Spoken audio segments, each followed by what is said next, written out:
What if the world's most dangerous gangs weren't born from greed alone, but from war, honor, and survival? Imagine children of civil war forming MS-13, turning pain into violence across 2 continents. Picture elite soldiers deserting to create Los Zetas, bringing military precision to organized crime. Or the Yakuza, who trade samurai swords for black suits while ruling openly from Tokyo's neon streets. These aren't just gangs. They're empires built in the shadows, rewriting history through fear and power. You're stepping into the neon-lit streets of Tokyo now, where cherry blossoms fall gently over a world of shadows and ancient codes that have survived for centuries. Picture this. While most gangs hide in darkness, Japan's Yakuza operate with business cards and public offices. Born in the 1600s from masterless samurai and street merchants, they built an empire on honor and ritual. The soft rustle of silk kimonos, the quiet click of wooden sandals, the whispered oaths of brotherhood. Their bodies tell stories through elaborate tattoos, dragons climbing across backs, koi fish swimming up arms, each design earning respect through pain. Missing fingertips mark failures, cut away in ritual apology called yubitsume. Sacred black suits replace the armor of their samurai ancestors, worn like uniforms of respect. How strange that the world's most organized criminals operate more openly than most legitimate businesses. Hey friends, you're now walking through the humid streets of San Salvador, where Civil War's echoes created something far more dangerous than any army. In the 1980s, young Salvadoran refugees fled to Los Angeles, carrying trauma like hidden scars, the gentle hum of evening prayers, the distant sound of Spanish lullabies, the soft scraping of homemade tortillas. What began as protection became predation. Their tattoos cover faces entirely. Blue teardrops for kills, MS across foreheads, devils and skulls marking territories. Initiation requires surviving 13 seconds of brutal beating, called jumping in.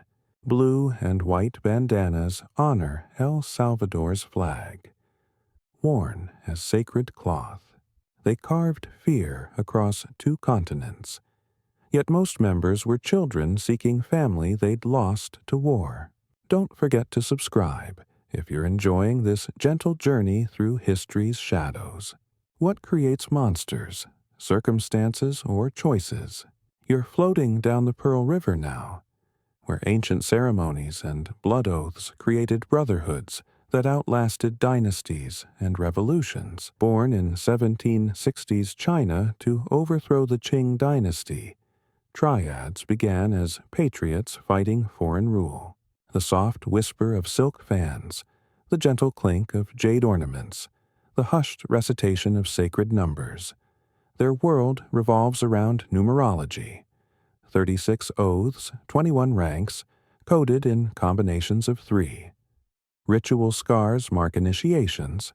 Needle marks from ceremonial tattoos tell rank stories. Dragon heads lead, while red poles enforce discipline through calculated violence. Tea ceremonies bind members through elaborate rituals, sharing cups mixed with blood and wine.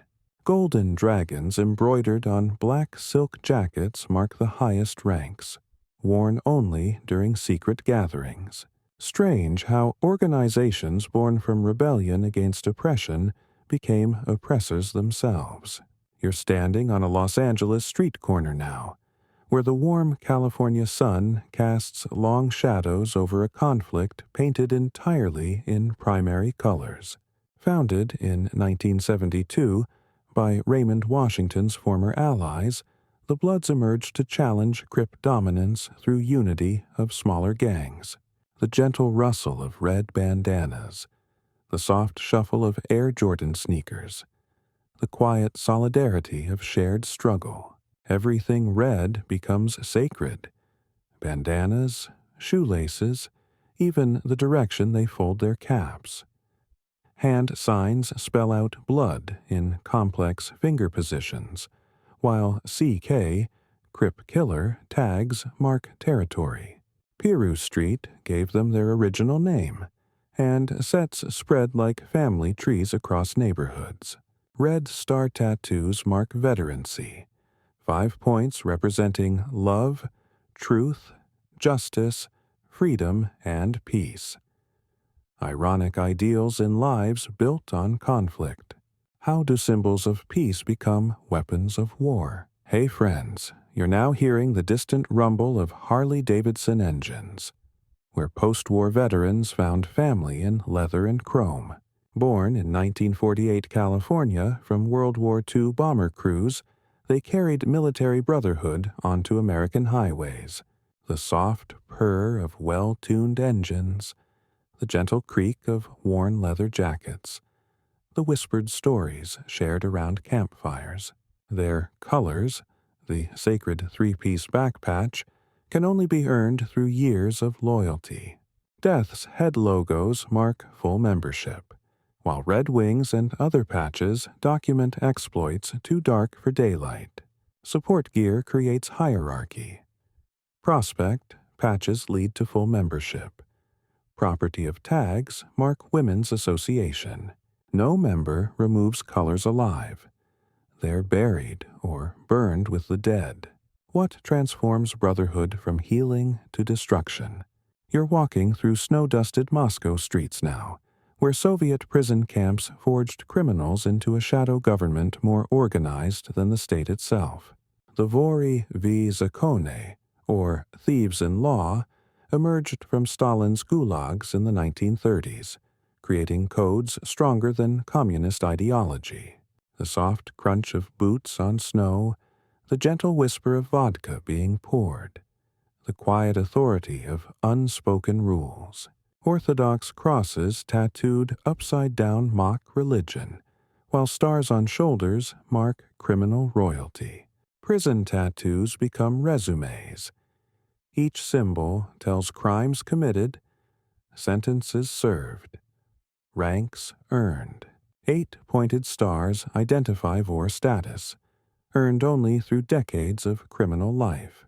They wore simple black tracksuits as uniforms, avoiding flashy displays that attracted police attention.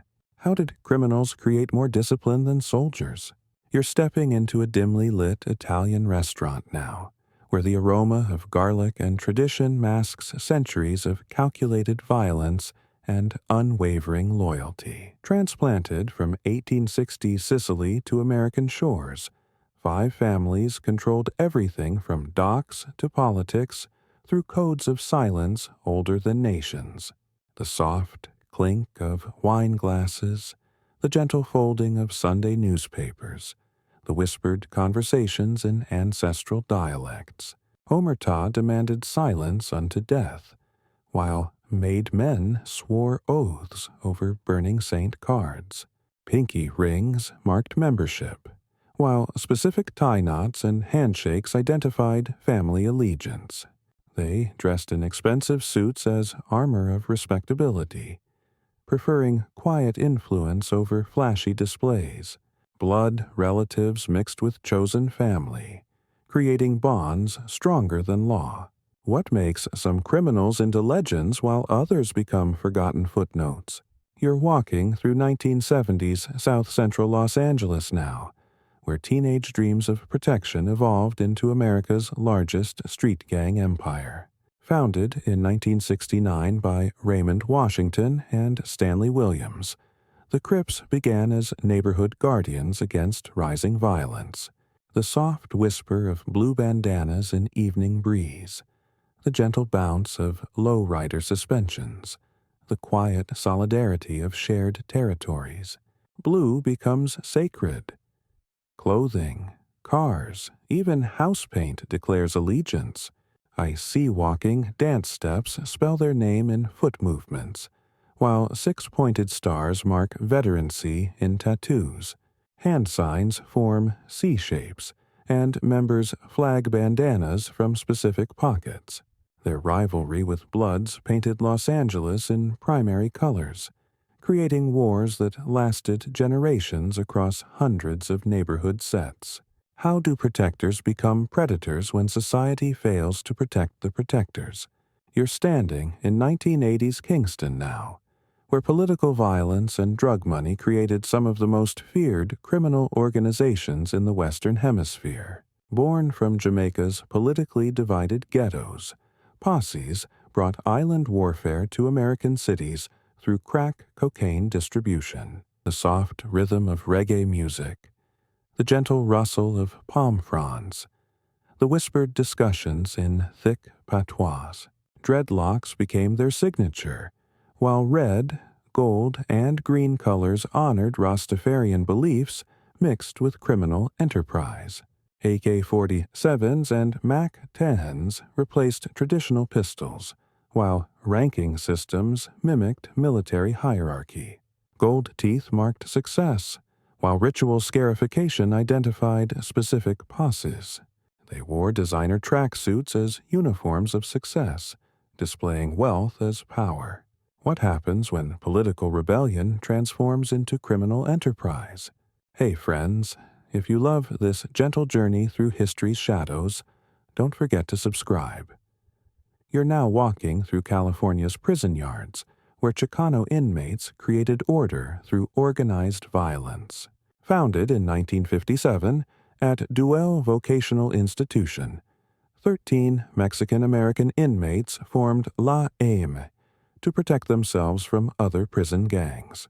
The soft shuffle of prison slippers on concrete, the gentle scratch of hand-carved tattoos, the whispered conversations in Spanish slang, black palm prints tattooed on bodies mark membership, while MM or EME declares allegiance.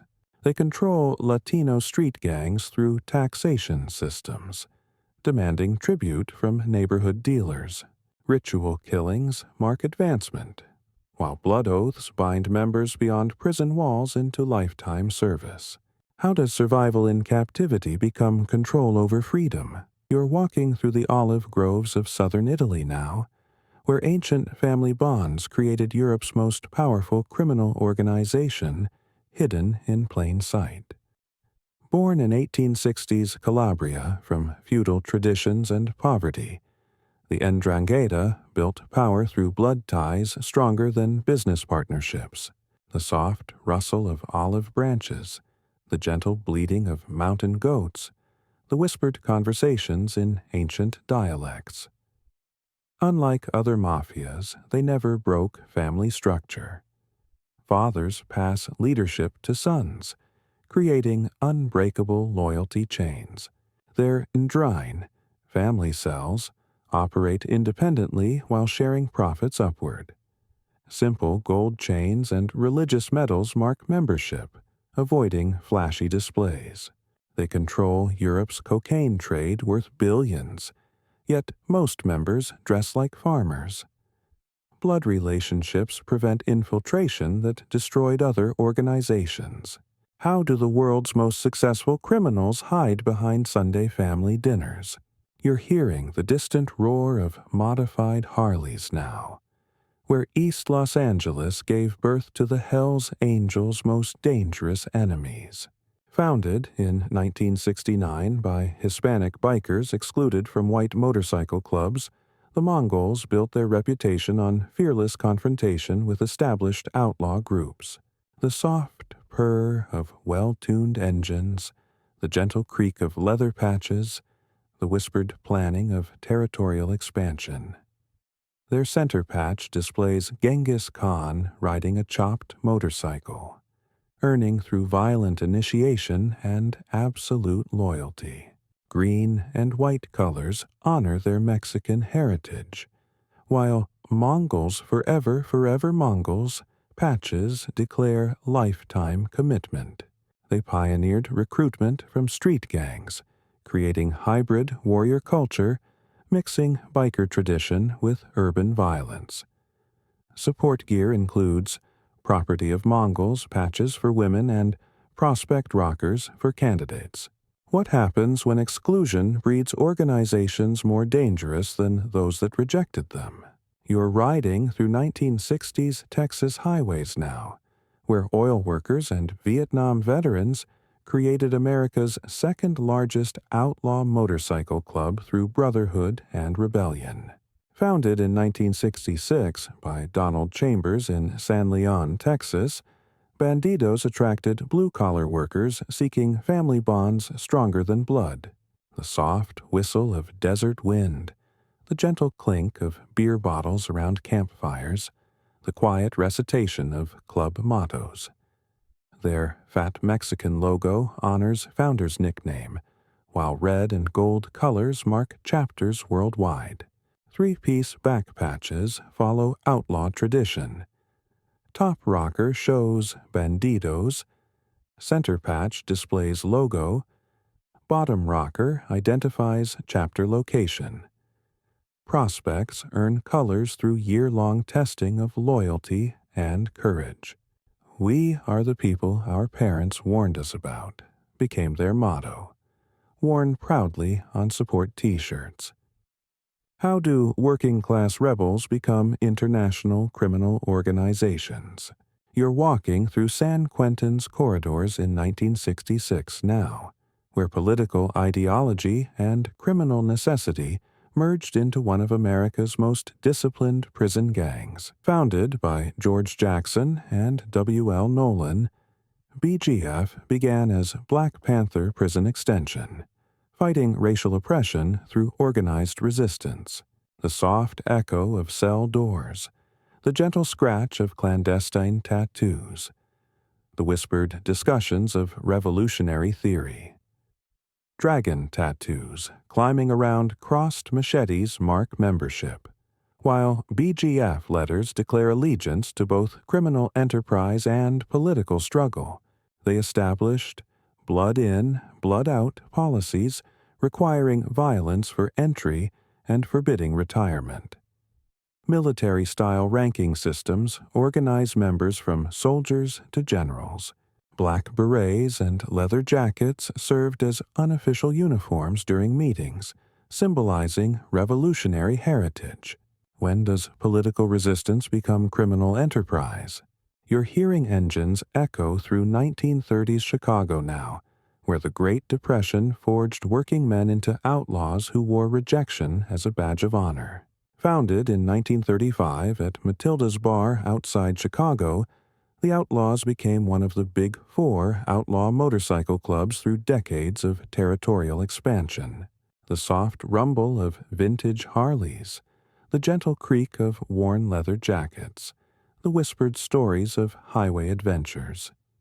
Their Charlie Skull logo wears a motorcycle cap, while AOA, American Outlaws Association, patches declare national organization. Red and black colors mark chapters, earned through prospecting periods, testing, loyalty, and courage. Support gear includes Support Your Local Outlaws T-shirts and Property of Outlaws patches for women.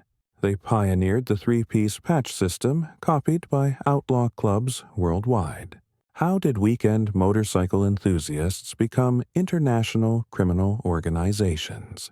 You're walking through narrow Neapolitan streets now, where Spanish rule and poverty created Italy's oldest criminal organization, woven into society's fabric for centuries. Born in 19th-century Naples prisons and spreading through the city's Spanish Quarter, the Camorra operates as loose confederation of competing clans rather than unified organization.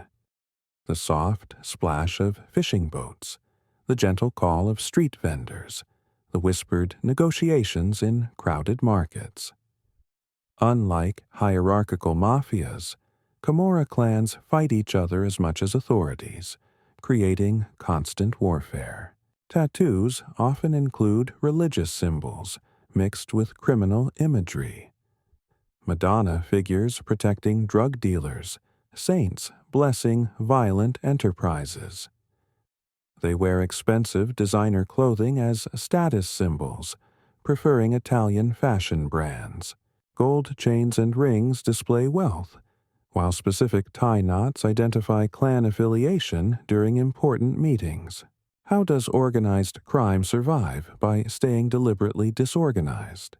You're walking through 1960s San Francisco Chinatown now, where immigrant youth created America's first significant Asian American street gang through cultural isolation and urban survival.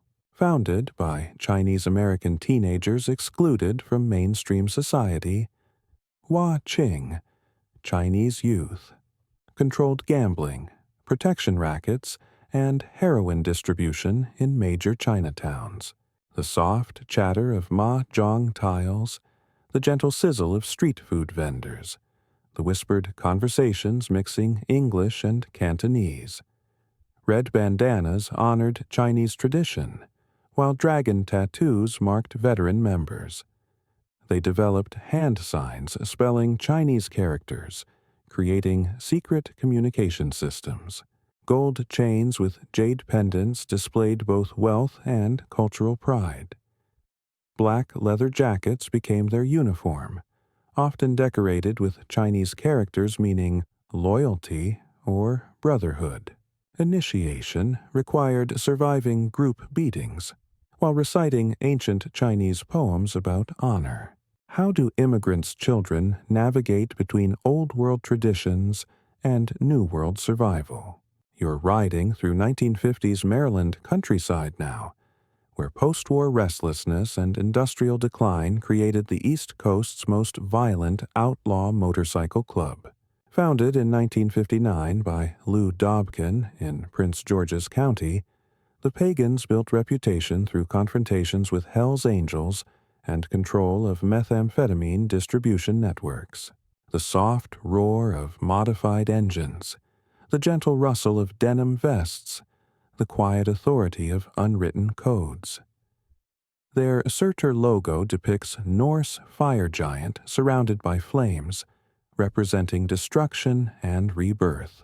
Blue and white colors mark territory from New York to Florida, earned through violent initiation rituals.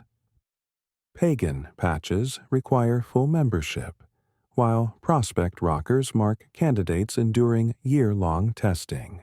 They prefer chopped Harley-Davidsons and reject foreign motorcycles, maintaining American brand loyalty as matter of pride. What transforms working-class brotherhood into criminal enterprise?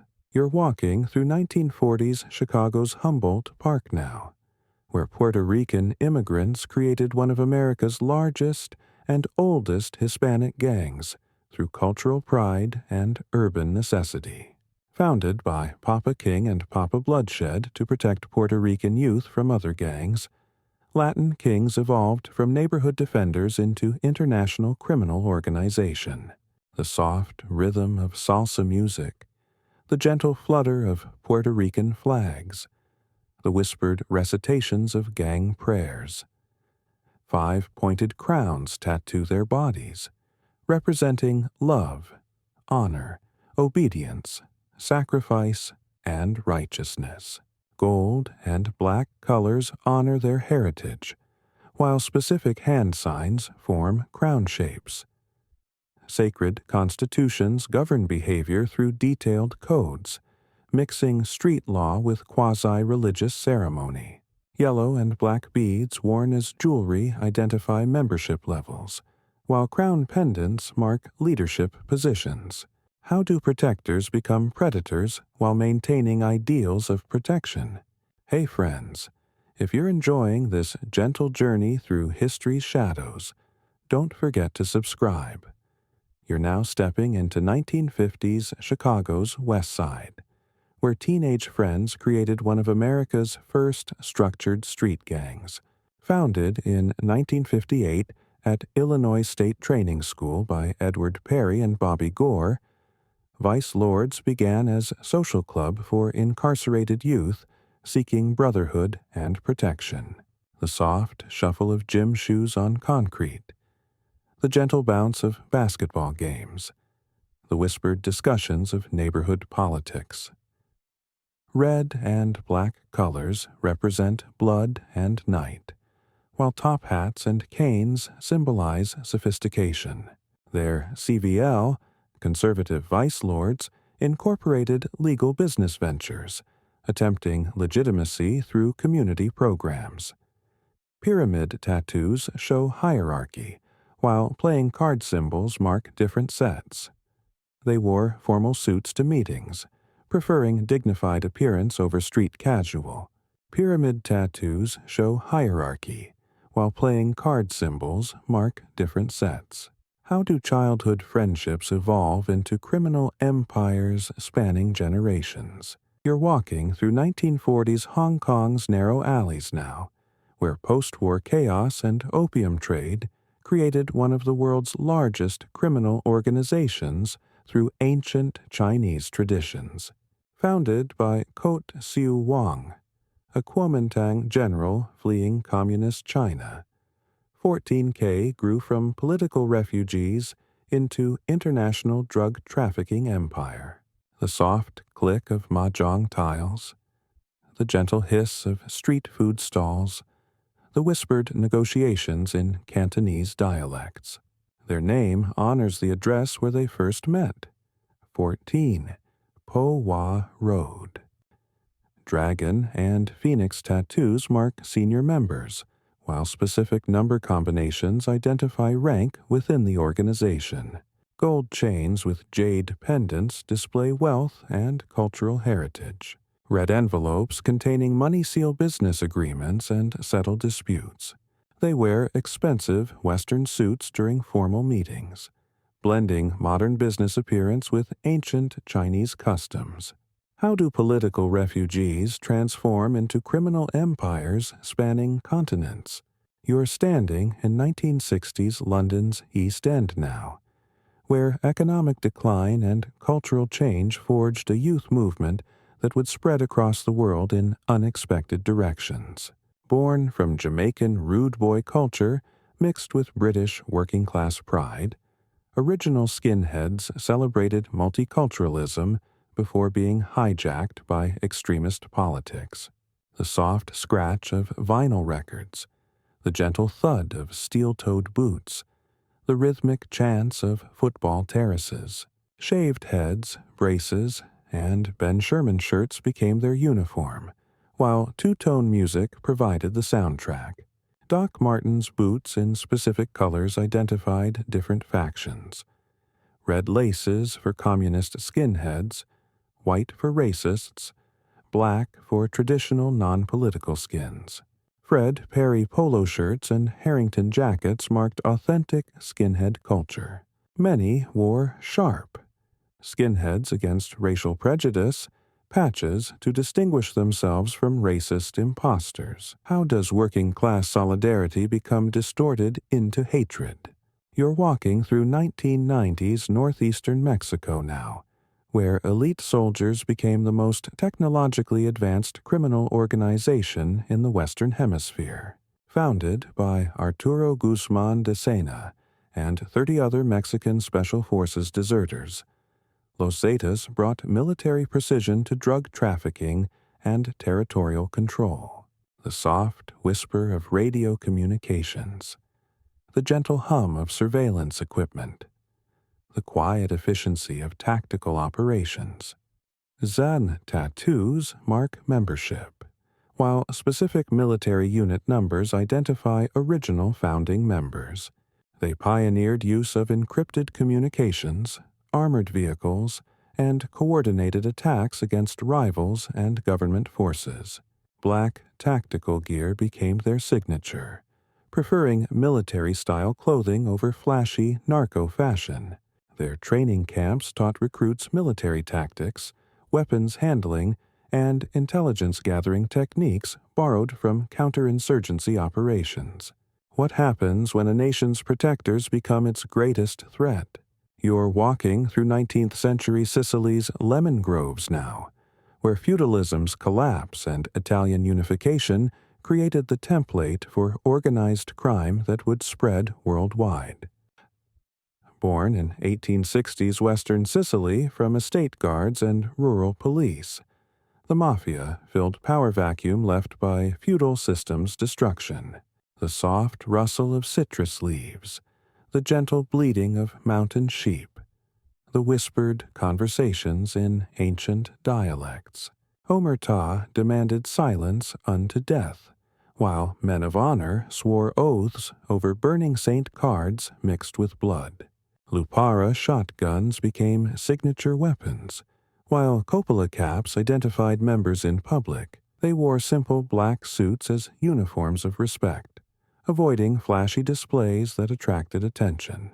Ring kissing ceremonies showed respect to family bosses, while specific handshakes identified members to each other across different regions. How did rural guards become the world's most famous criminal organization?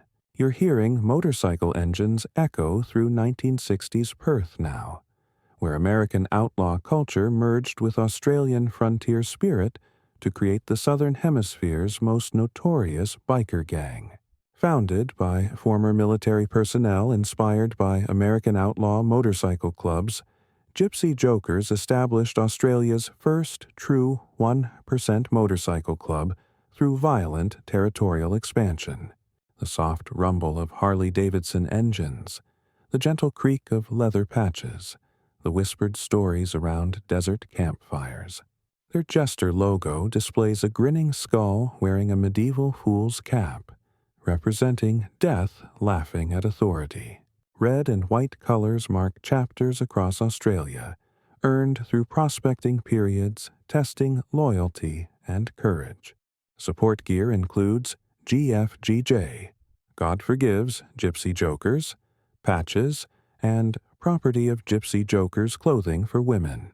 They prefer American motorcycles and reject Japanese brands as matter of cultural pride. How do foreign criminal models adapt to local conditions and traditions? You're walking through communist Albania's mountain villages now, where ancient tribal codes and modern criminal opportunity created Europe's most feared criminal organizations.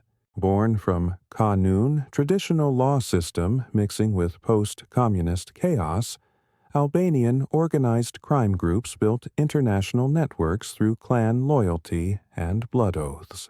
The soft echo of mountain winds, the gentle rustle of traditional clothing, the whispered recitations of ancient codes. Besa, word of honor, binds members through sacred promises that transcend legal authority. Eagle tattoos represent Albanian heritage, while specific clan symbols identify family allegiances. They wear traditional white shirts during important ceremonies, honoring mountain customs. Blood feuds lasting generations create unbreakable loyalty, while modern trafficking profits fund ancient honor systems. Gold chains and religious medals display both wealth and spiritual protection. How do ancient tribal codes survive in modern criminal enterprises? You're riding through 1960s Brisbane streets now, where American outlaw culture found new expression in Australian working-class rebellion against authority and conformity.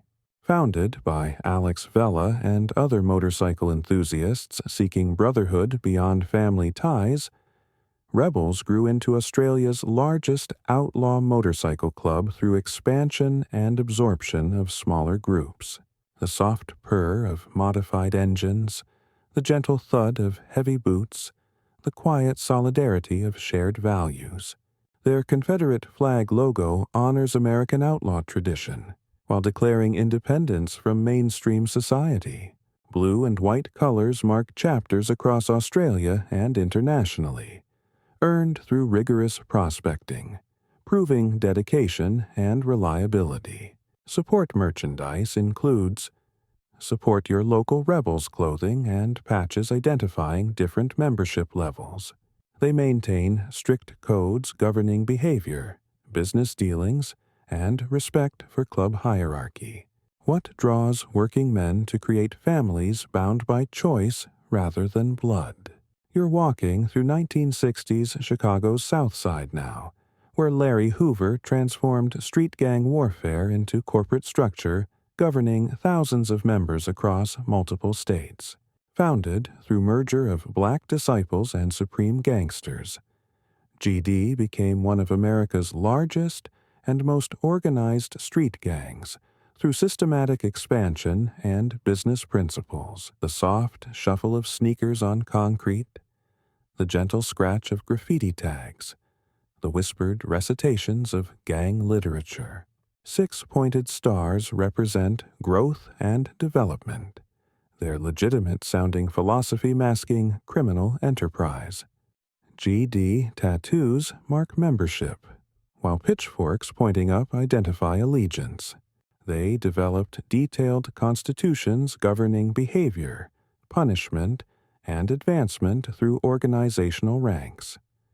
Members study written materials explaining gang history, codes, and business practices. Blue and black colors honor their heritage, while specific hand signs spell out gang symbols.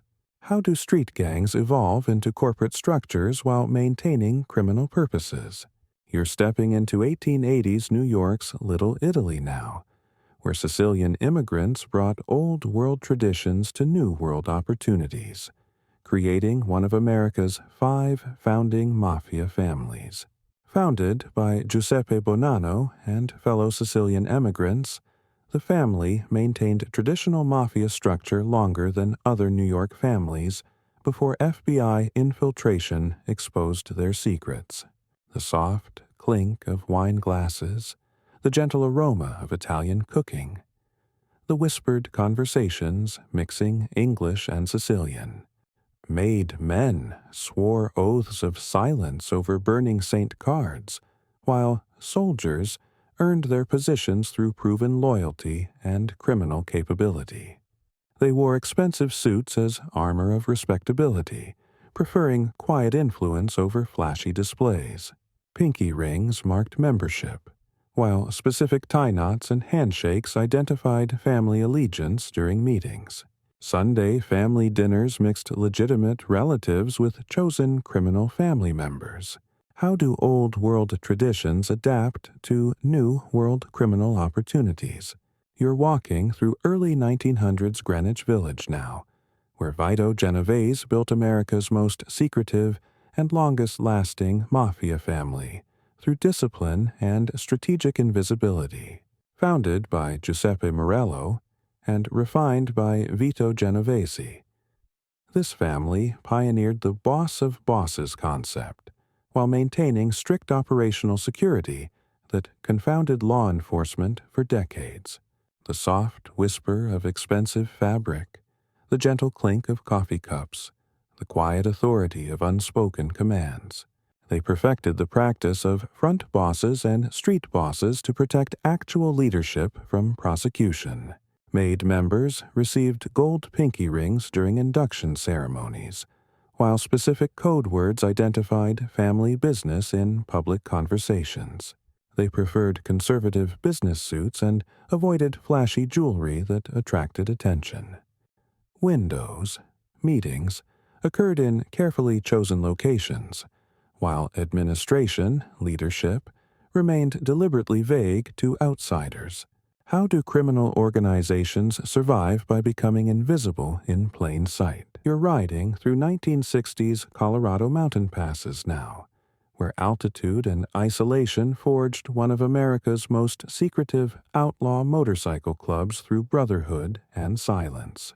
Founded in Niwot, Colorado by Bruce Richardson, Sons of Silence built reputation through strict codes of secrecy and violent defense of territory against larger clubs. The soft whistle of mountain wind, the gentle purr of high-altitude engines, the quiet authority of unspoken rules. Their A patch represents the American eagle, while silence rockers demand absolute discretion about club business. Blue and red colors mark chapters across western states, earned through prospecting periods testing physical courage and mental discipline.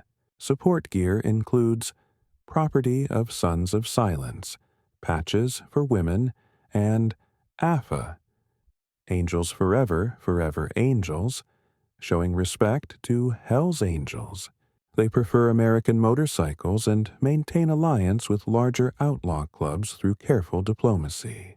How do small organizations survive among giants through strategic silence? You're walking through 1920s Manhattan's garment district now, where Italian tailors and seamstresses provided perfect cover for one of New York's most sophisticated criminal enterprises. Founded by Gaetano Reina and refined by Tommy Lucchese, this family controlled labor unions and legitimate businesses while maintaining traditional mafia structure and discipline. The soft hum of sewing machines, the gentle rustle of fine fabrics, the whispered negotiations in backroom offices. Made members received gold pinky rings during blood oath ceremonies, while soldiers earned stripes through proven loyalty and criminal competence. They wore impeccably tailored suits as both camouflage and status symbols, often made in shops they controlled.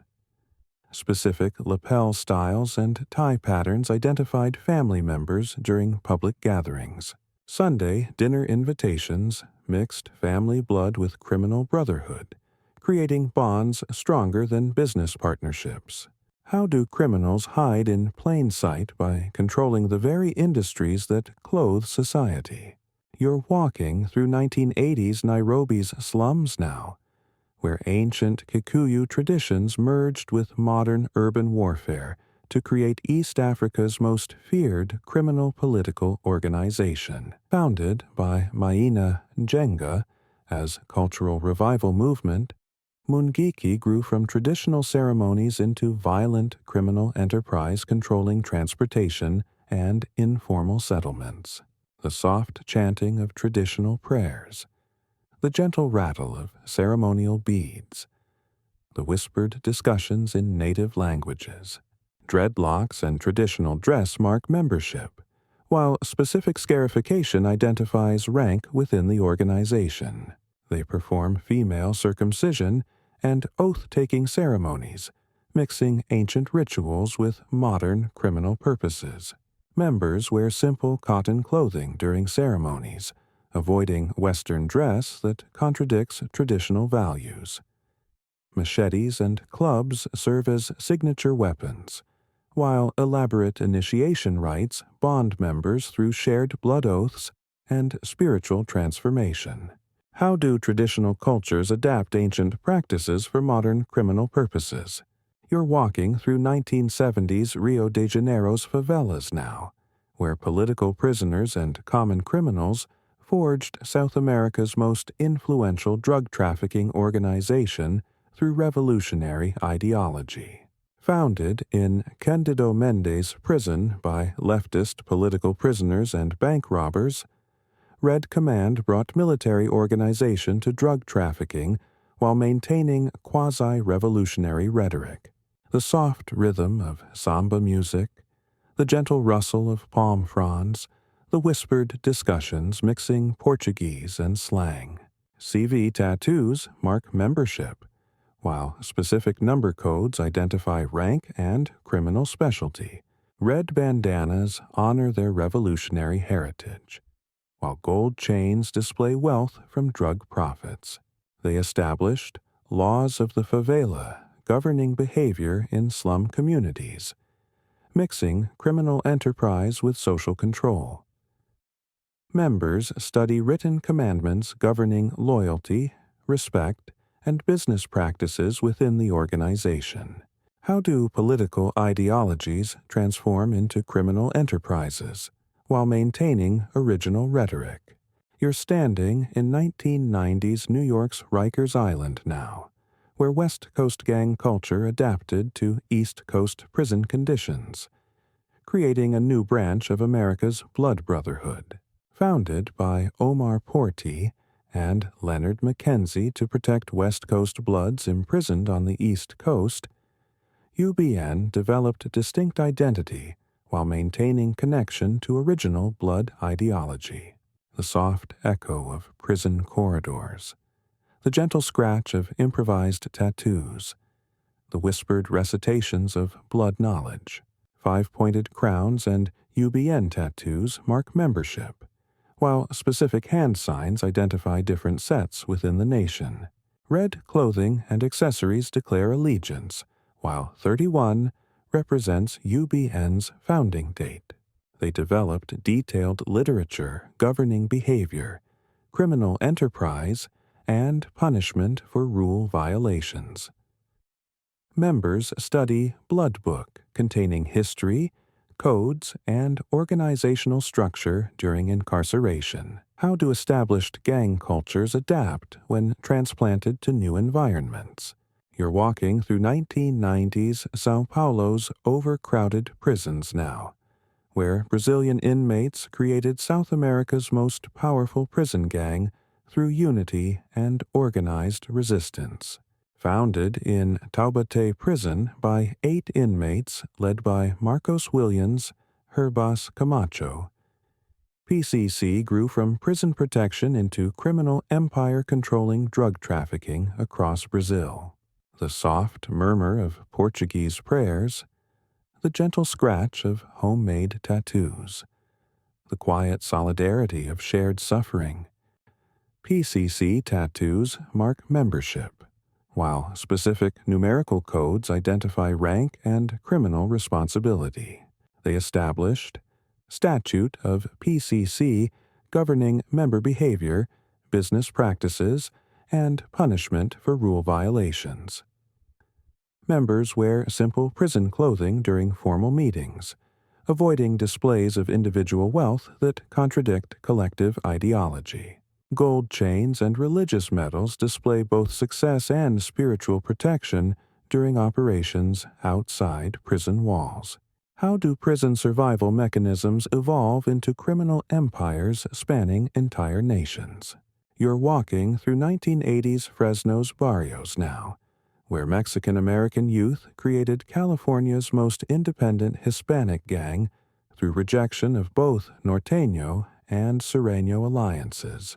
Founded by local Chicano youth who refused to align with larger California gang networks, Bulldogs maintained independence while controlling methamphetamine distribution in Central Valley. The soft rustle of agricultural fields, the gentle hum of low-rider engines, the whispered discussions mixing English and Spanish.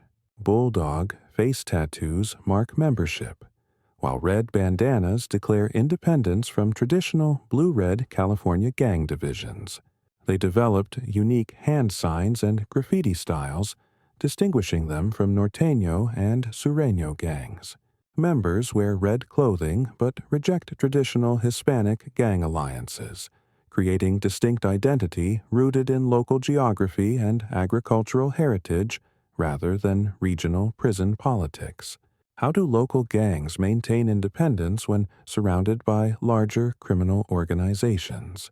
You're walking through 1930s Hong Kong's fishing villages now, where Hakka immigrants created one of the territory's largest triads through traditional brotherhood ceremonies and modern criminal enterprise. Founded by Hyung Chin in fishing communities, Wo grew into international organization controlling heroin trafficking, human smuggling, and protection rackets across Asia. The soft splash of fishing boats, the gentle clink of mahjong tiles, the whispered negotiations in Hakka dialect. Dragon tattoos climbing shoulders mark senior membership, while specific numerical combinations identify rank within traditional 36-level hierarchy.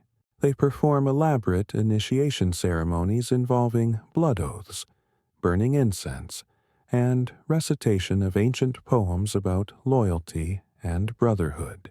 Members wear expensive business suits during formal occasions, while jade jewelry displays both wealth and cultural heritage during ceremonial gatherings. How do traditional fishing communities evolve into international criminal organizations? You're walking through 1970s Los Angeles Hyde Park now, where one neighborhood's Crip set became the most famous and influential branch of America's largest street gang. Founded in the Hyde Park area by Raymond Washington's associates, Rollin 60s grew into the largest and most notorious Crip set through territorial expansion and cultural influence on hip-hop music. The soft thump of bass-heavy music, the gentle squeak of Air Jordan sneakers, the rhythmic bounce of lowrider hydraulics. 60 tattoos mark membership, while blue bandanas worn from specific pockets identify allegiance.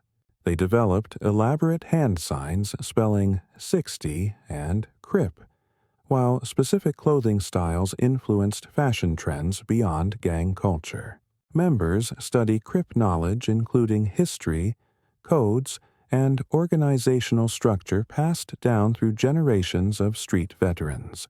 How do neighborhood gangs achieve cultural influence far beyond their geographical boundaries? Hey friends, if you're enjoying this gentle journey through criminal history, don't forget to subscribe. You're now hearing engines roar through 1960s Sydney, where Scottish immigrant Jock Ross created Australia's first outlaw motorcycle club. Founded in 1968 by William Jock Ross, Comancheros established Australia's outlaw biker culture through adoption of American 1% traditions mixed with local working-class rebellion. The soft rumble of modified Harleys, the gentle creak of leather patches, the quiet pride of earned respect. Their centaur logo depicts half man, half horse warrior representing freedom and wildness. Blue and white colors mark chapters across Australia, earned through rigorous prospecting, proving dedication and criminal capability. Support clothing includes property of Comancheros, patches for women, and prospect rockers for candidates. They maintain strict codes governing behavior, territory, and respect for club hierarchy while expanding into drug trafficking and money laundering operations. How do immigrant communities create new criminal traditions by adapting foreign models to local conditions? You're riding through 1960s Adelaide Hills now, where working-class rebellion and American outlaw culture merged to create South Australia's most notorious motorcycle club. Founded by members splitting from other clubs seeking more aggressive expansion, Finks built reputation through territorial wars and strategic alliances with international outlaw organizations. The soft rumble of Harley engines, the gentle creak of leather patches, the quiet determination of earned respect. Their Death's Head logo, wearing a military helmet, represents warrior mentality, while black and white colors mark chapters across Australia. Support gear includes property of Finks patches for women and FFF Finks Forever, Forever Finks, showing club loyalty. They maintain alliance with Hell's Angels while developing independent criminal enterprises including drug trafficking and debt collection. Prospects endure year-long testing, proving physical courage and absolute discretion about club business. How do smaller organizations survive by choosing powerful allies while maintaining independence? You're walking through 1920s Brooklyn's Italian neighborhoods now, where olive oil importers and legitimate businessmen provided perfect cover for one of New York's most violent crime families.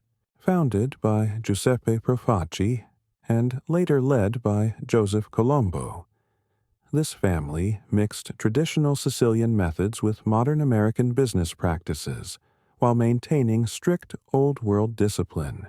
The soft whisper of expensive silk, the gentle aroma of imported olive oil, the quiet authority of unspoken commands. Made members received gold pinky rings during blood oath ceremonies, while soldiers earned positions through proven loyalty and criminal competence. They wore conservative business suits as camouflage, preferring quiet influence over flashy displays. Specific handshakes and code words identified family members during public gatherings, while Sunday masses mixed legitimate faith with criminal brotherhood.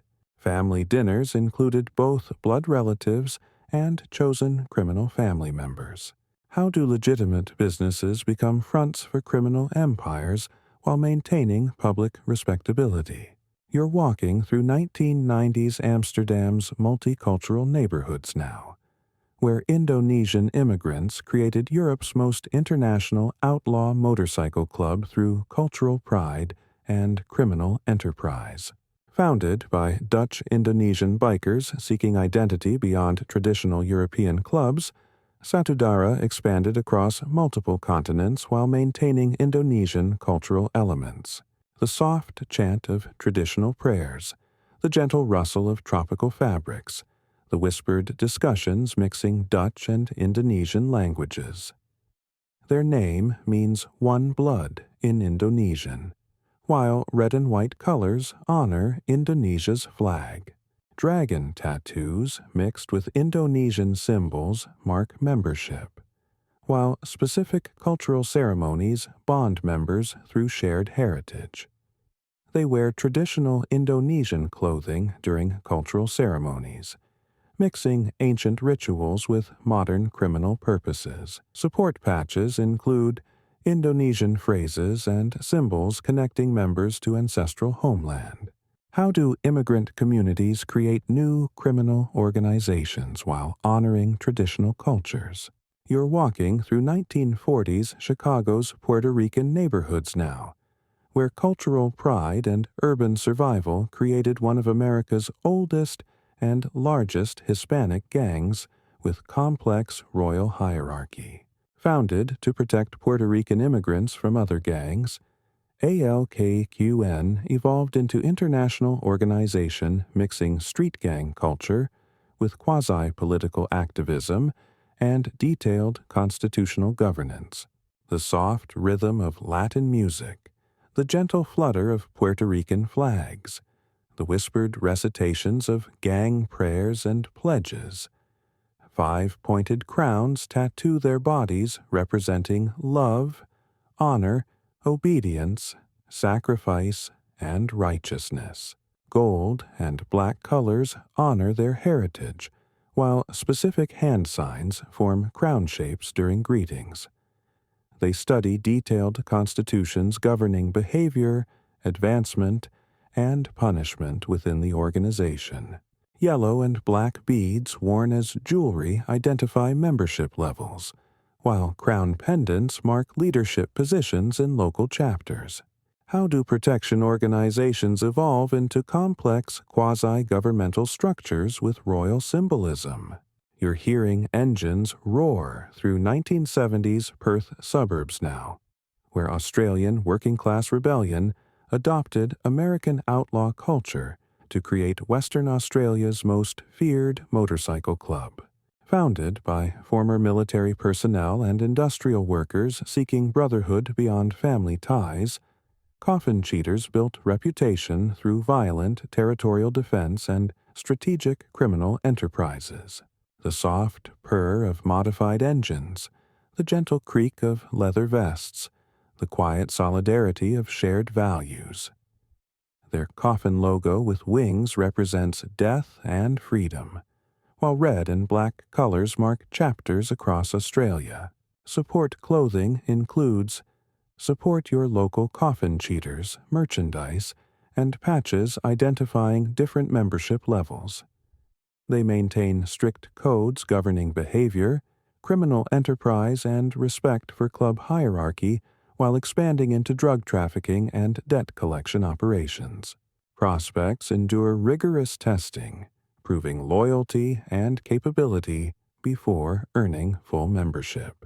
What draws working men to create brotherhood organizations built around symbols of death? You're walking through 1930s Marseille's Old Port now, where Corsican immigrants and French criminals created Europe's most sophisticated heroin trafficking organization through cultural bonds and strategic violence. Born from Corsican cultural networks mixed with French criminal tradition, Milieu controlled heroin trafficking between Asia and America while maintaining code of silence stronger than law.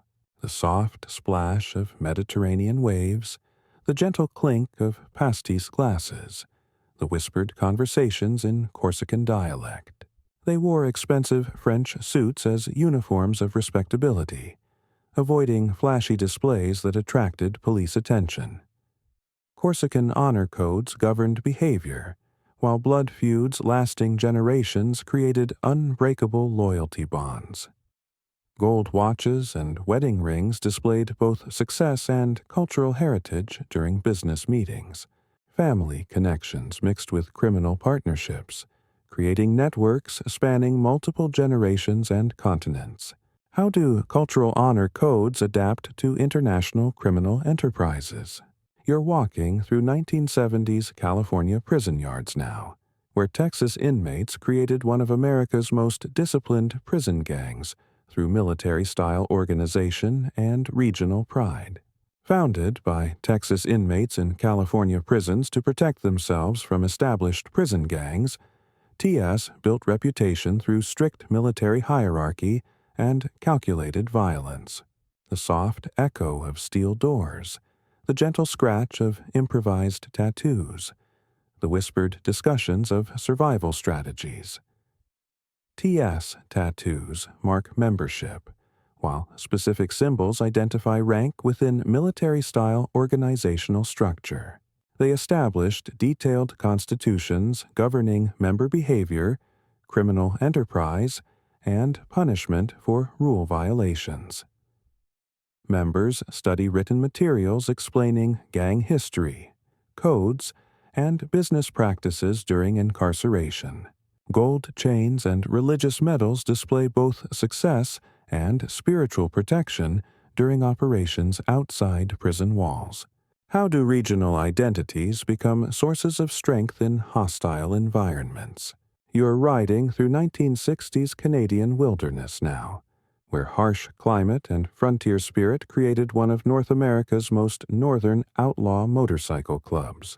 Founded by Canadian bikers inspired by American outlaw culture but adapted to northern conditions, Timberwolves built identity through environmental challenges and cultural independence. The soft howl of northern winds, the gentle crunch of snow under tires, the quiet determination of winter survival.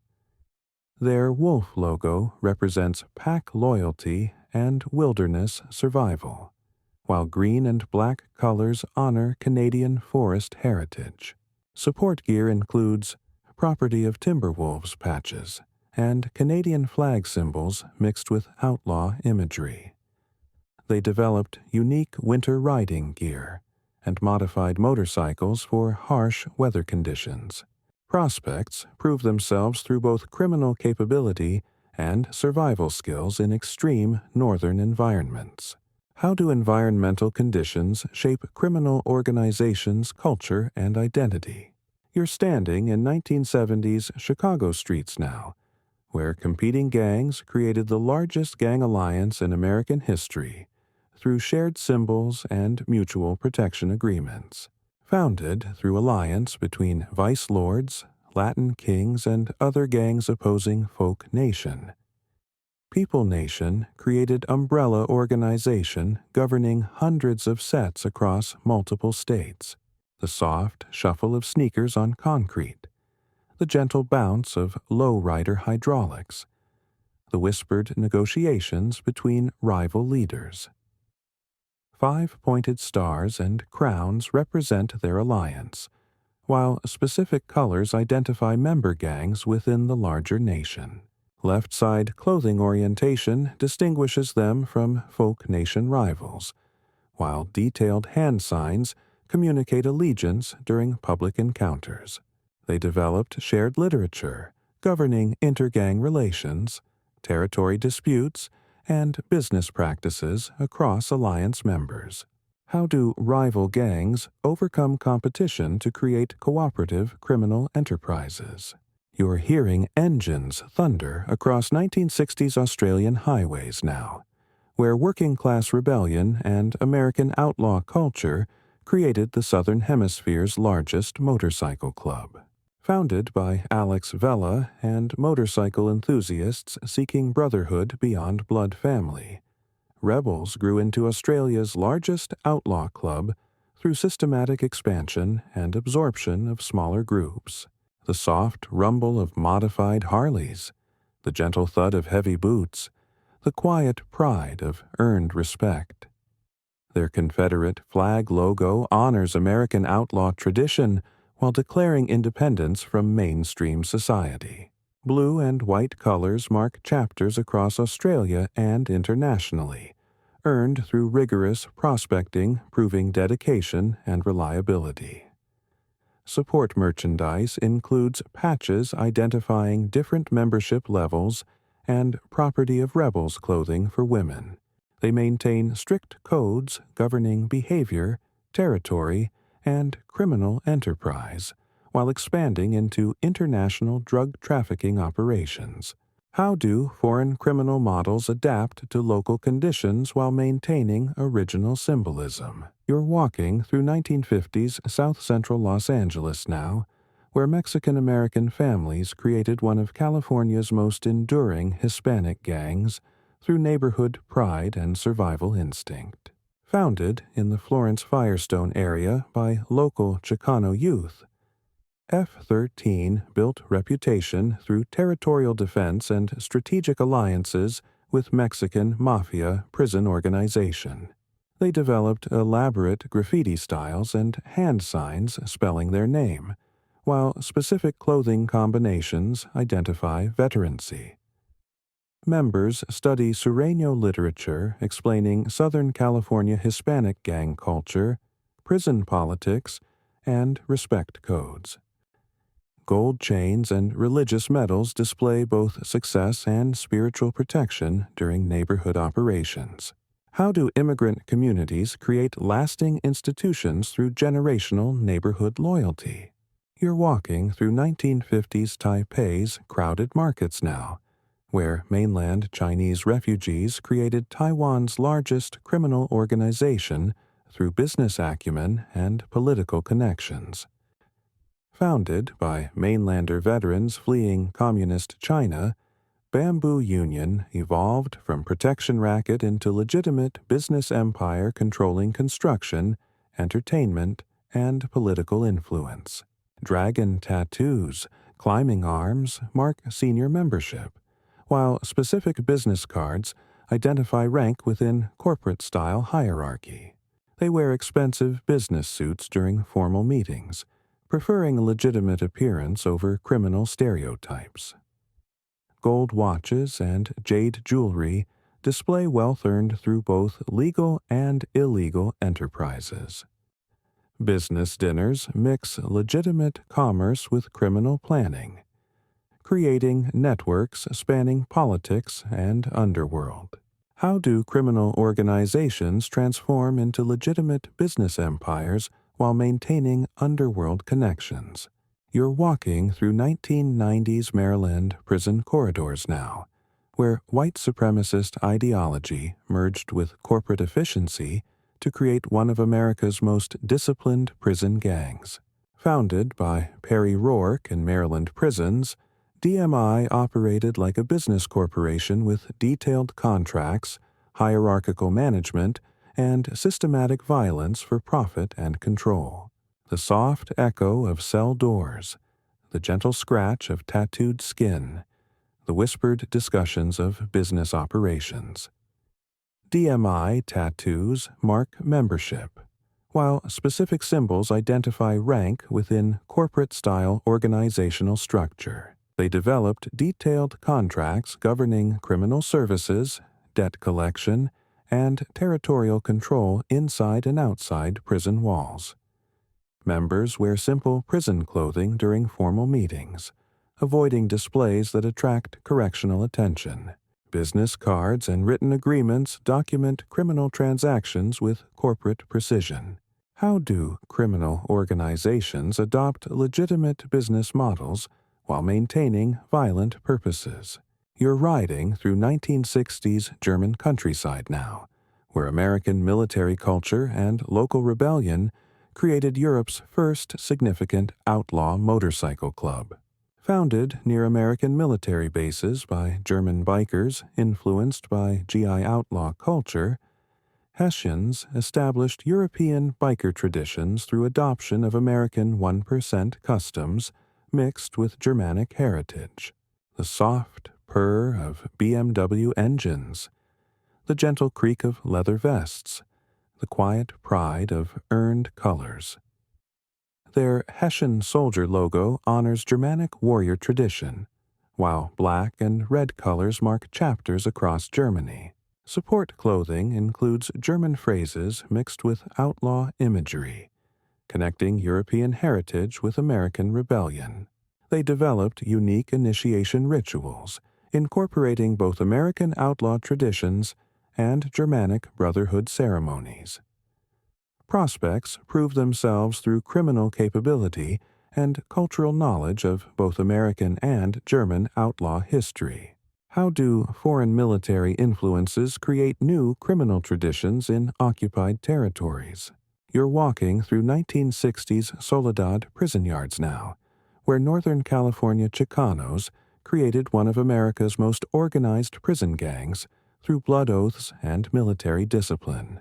Founded to protect Northern California Hispanic inmates from Mexican mafia domination, Nuestra Familia built power through strict codes, blood in initiation, and systematic elimination of enemies. The soft whisper of Spanish prayers, the gentle scratch of homemade tattoos, the quiet authority of unspoken commands. NF and sombrero tattoos mark membership, while red bandanas honor Norteño allegiance opposing Southern California Sureños. They established detailed constitutions governing member behavior, criminal enterprise, and death sentences for rule violations. Members study written materials explaining Northern California Hispanic culture, prison politics, and organizational structure during incarceration. How do regional identities become sources of deadly conflict within ethnic communities? You're hearing engines roar through 1960s Pennsylvania highways now, where working-class rebellion and American outlaw culture created the East Coast's most aggressive motorcycle club. Founded in Philadelphia area by former military personnel and blue-collar workers, Warlocks built reputation through violent confrontations with larger clubs and systematic criminal enterprises. The soft rumble of modified Harleys, the gentle creak of worn leather, the quiet determination of earned respect. Their harpy logo represents mythological creature bringing death to enemies, while red and white colors mark chapters across eastern states. Support gear includes Warlocks Forever, Forever Warlocks patches, and military-inspired imagery, honoring veteran heritage. They maintain strict codes governing territory, criminal business, and respect for club hierarchy, while expanding into drug trafficking and debt collection operations. What transforms military brotherhood into criminal enterprise after returning to civilian life? You're walking through 1960s Hong Kong's crowded tenements now, where Teochew immigrants created one of the world's largest triad organizations through cultural networks and criminal enterprise. Founded by Heung Hwa Yim among Teochew-speaking immigrants, Sun Yi On grew into international organization controlling drug trafficking, human smuggling, and money laundering across Asia and beyond. The soft splash of harbor waves, the gentle clink of mahjong tiles, the whispered negotiations in Teochew dialect. Dragon tattoos wrapped around arms mark senior membership, while specific numerical codes identify rank within traditional 36-level hierarchy. They perform elaborate initiation ceremonies involving blood oaths, burning incense, and recitation of ancient poems about loyalty and righteousness. Members wear expensive Western business suits during formal occasions, while traditional Chinese clothing appears during ceremonial gatherings. How do linguistic communities create criminal networks spanning multiple countries and cultures? You're walking through 1980s Texas prison yards now, where white inmates created one of the South's most organized racist prison gangs through ideology and systematic violence. Founded in Texas prisons by white inmates seeking protection and criminal opportunity, Aryan Circle built power through racist ideology mixed with business efficiency and territorial control. The soft echo of prison corridors, the gentle scratch of improvised tattoos, the whispered discussions of survival strategies. AC tattoos and white supremacist symbols mark membership, while specific codes identify rank within hierarchical structure. They established detailed rules governing criminal enterprise, racial ideology, and punishment for violations of gang codes. Members study written materials explaining white supremacist philosophy, gang history, and organizational structure during incarceration. Simple prison clothing serves as uniform during formal meetings and ceremonies. How do racist ideologies provide organizational structure for criminal enterprises in institutional settings? You're riding across international highways now, where Australian outlaw culture expanded globally to create one of the world's largest motorcycle club networks. Founded in Brisbane and expanded internationally, Rebels became global organization while maintaining Australian identity and outlaw motorcycle traditions across multiple continents. The soft rumble of diverse engines, the gentle flutter of various national flags, the whispered conversations in multiple languages. Their Confederate flag logo travels internationally, while local chapters adapt to regional conditions and criminal opportunities. Blue and white colors mark chapters worldwide, earned through consistent prospecting standards and cultural adaptation. Support merchandise includes local language phrases mixed with international outlaw imagery, connecting global brotherhood with local identity. They maintain communication networks spanning continents while respecting local criminal customs and territorial agreements. How do criminal organizations maintain unity while adapting to diverse international environments? Hey friends, if you're enjoying this gentle journey through criminal history, don't forget to subscribe. You're now standing in 1970s Chicago streets, where competing gangs created America's second-largest gang alliance through shared symbols and mutual defense. Founded through alliance between gangster disciples, Satan disciples, and other gangs opposing People Nation. Folk Nation created umbrella organization governing hundreds of sets through systematic cooperation and shared identity. The soft shuffle of sneakers on pavement, the gentle bounce of basketball games, the whispered negotiations between alliance leaders. 6 pointed stars and pitchforks represent their confederation, while specific colors identify member gangs within the larger folk structure. Right-side clothing orientation distinguishes them from People Nation rivals, while elaborate hand signs communicate allegiance and respect during public encounters. They developed shared literature governing intergang relations, territory agreements, and business practices across alliance membership spanning multiple states. How do ancient symbols like pitchforks become modern gang identifiers spanning entire regions? You're riding through 1960s Ontario's frozen highways now, where Canadian bikers created their nation's first outlaw motorcycle club through rebellion against authority and harsh winter survival. Founded by Bernie Gwindon in Oshawa, Satan's Choice established Canadian outlaw biker culture through violent territorial expansion and systematic criminal enterprises across Ontario's industrial cities. The soft crunch of snow under tires, the gentle hum of heated engines, the quiet solidarity of winter brotherhood. Their Devil's Head logo represents rebellion against religious and social authority, while red and white colors honor Canadian heritage. Support clothing includes property of Satan's Choice patches and winter riding gear, adapted for harsh Canadian conditions. They developed unique cold weather modifications for motorcycles and specialized criminal enterprises suited to border smuggling opportunities.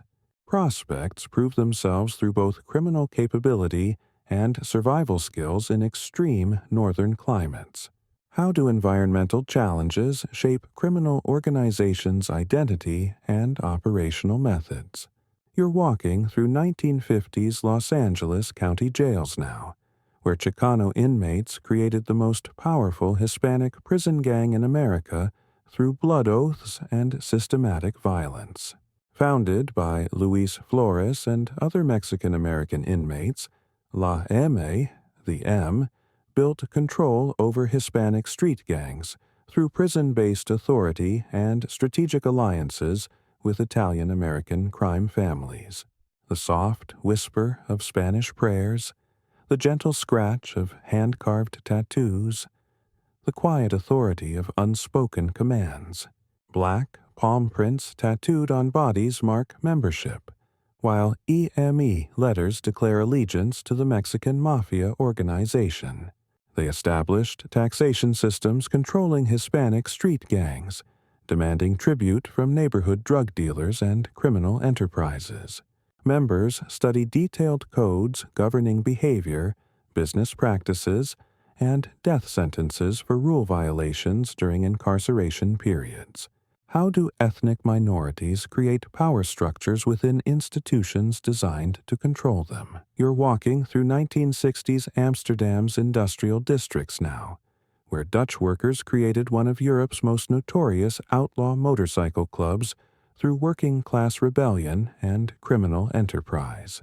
Founded by Dutch bikers inspired by American outlaw culture, Red Devils built reputation through violent confrontations with law enforcement and systematic expansion across European criminal markets. The soft purr of European engines, the gentle creak of leather vests, the whispered conversations mixing Dutch and English phrases. Their devil logo with motorcycle represents hellish rebellion against social order, while red and black colors mark chapters across Netherlands and neighboring countries. Support gear includes Dutch phrases mixed with outlaw imagery, connecting European heritage with American rebellion traditions. They maintain alliance networks with international outlaw clubs while developing independent criminal enterprises, including drug trafficking and money laundering operations. How do American criminal models adapt to European social structures and legal systems? You're walking through 1980s Oklahoma prison yards now, where white inmates created one of the South's most organized racist prison gangs through survival necessity and ideological commitment. Founded by white prisoners seeking protection from other racial gangs, DWB built power through white supremacist ideology mixed with systematic criminal enterprise and territorial control. The soft echo of steel doors, the gentle scratch of improvised tattoos, the whispered discussions of racial solidarity. DWB tattoos and white power symbols mark membership, while specific codes identify rank within hierarchical prison structure. They established detailed rules governing criminal business, racial ideology, and punishment for violations of gang codes and racial mixing. Members study written materials explaining white supremacist philosophy, gang history, and organizational structure during incarceration. Simple prison uniforms serve as standard dress during formal gang meetings and ceremonies. How do racial ideologies provide organizational framework for criminal enterprises in diverse institutional settings? You're riding across 1970s New Zealand's rolling hills now, where isolated geography and working-class culture created the South Pacific's most notorious outlaw motorcycle club. Founded by New Zealand bikers adopting Australian outlaw traditions, Chopper City established Pacific Island biker culture through territorial expansion and criminal enterprises adapted to island conditions. The soft rustle of ocean breezes, the gentle purr of modified engines, the quiet determination of island independence. Their chopper logo represents customized motorcycles and rebellious lifestyle, while black and orange colors mark chapters across New Zealand's islands. Support clothing includes Maori phrases mixed with outlaw imagery, connecting indigenous heritage with international biker traditions. They developed unique island-based criminal enterprises, including smuggling operations and territory control suited to isolated geographic conditions. How do island environments create unique opportunities and challenges for criminal organizations?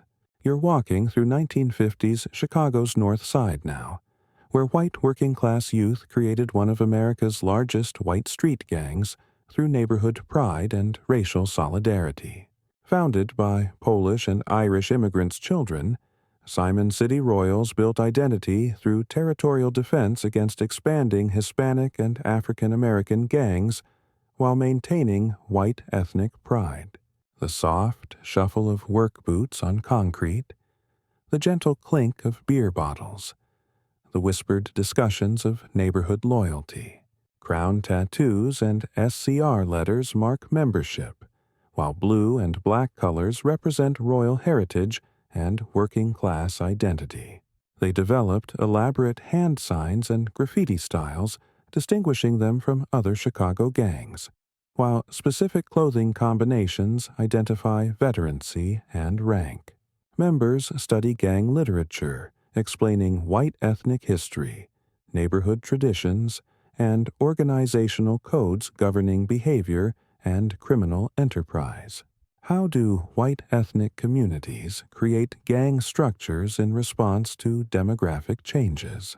You're walking through 1950s Montreal's Little Italy now, where Sicilian immigrants created Canada's most powerful crime family through Old World traditions and New World opportunities.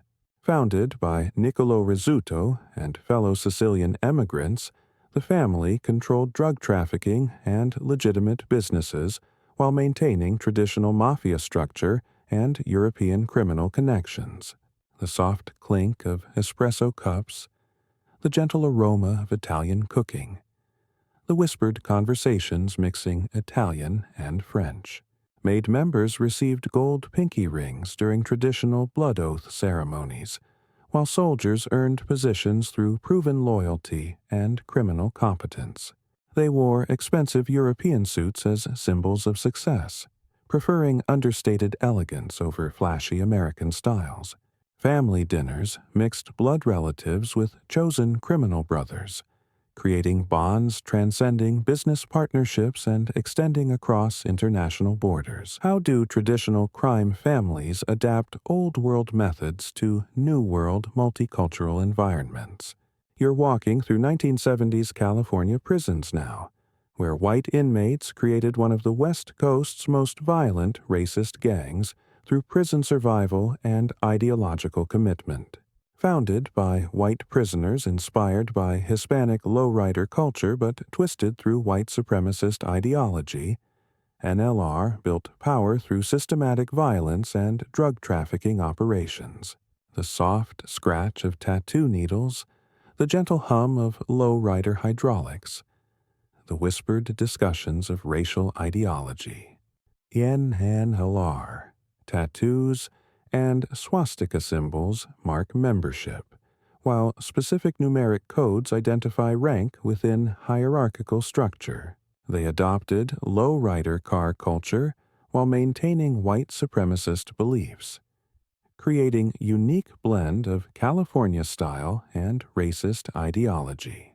Members study written materials explaining white power philosophy, gang history, and criminal enterprise during incarceration periods. How do criminal organizations adopt cultural elements while maintaining contradictory ideological positions?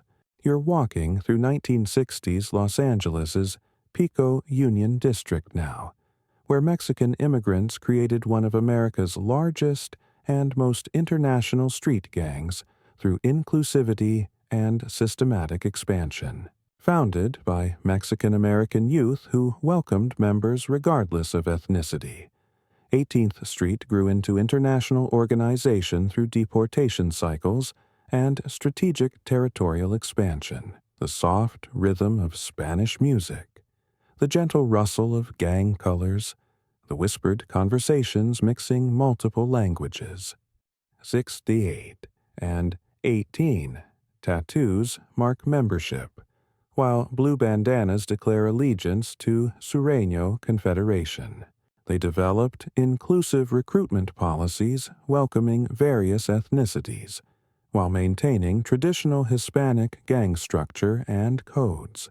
Members study Sureño literature, explaining Southern California gang culture, prison politics, and respect codes governing intergang relations across international borders. How do inclusive gang policies create larger organizations while maintaining traditional cultural identities? You're hearing engines roar through 1950s Detroit's industrial districts now, where auto workers created one of America's earliest outlaw motorcycle clubs through blue-collar rebellion and mechanical expertise. Founded by automotive workers and military veterans, highwaymen established Great Lakes outlaw culture through systematic territorial expansion and criminal enterprises suited to industrial environments.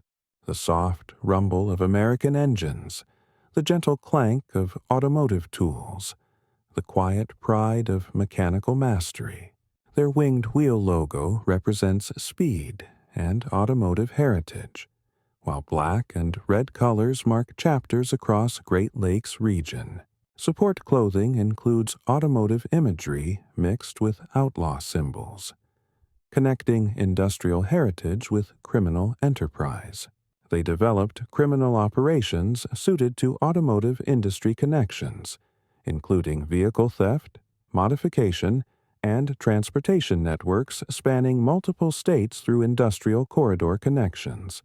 How do industrial workers transform legitimate skills into criminal enterprises while maintaining occupational pride? You're walking through 1960s Northern California neighborhoods now, where Chicano pride and prison politics created one of America's most organized Hispanic gang confederations through regional identity.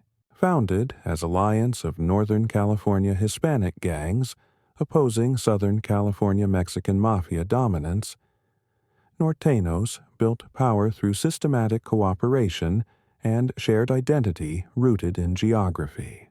The soft rustle of red bandanas, the gentle hum of low-rider engines, the whispered conversations mixing English and Spanish. For 18, tattoos represent the 14th letter N for Norte, while red clothing declares allegiance to Northern California Hispanic culture. They developed elaborate hand signs spelling Norte and specific graffiti styles, distinguishing them from Southern California Sureños. Members study Norteño literature, explaining Northern California Hispanic history, prison politics, and respect codes governing intergang relations within the Confederation.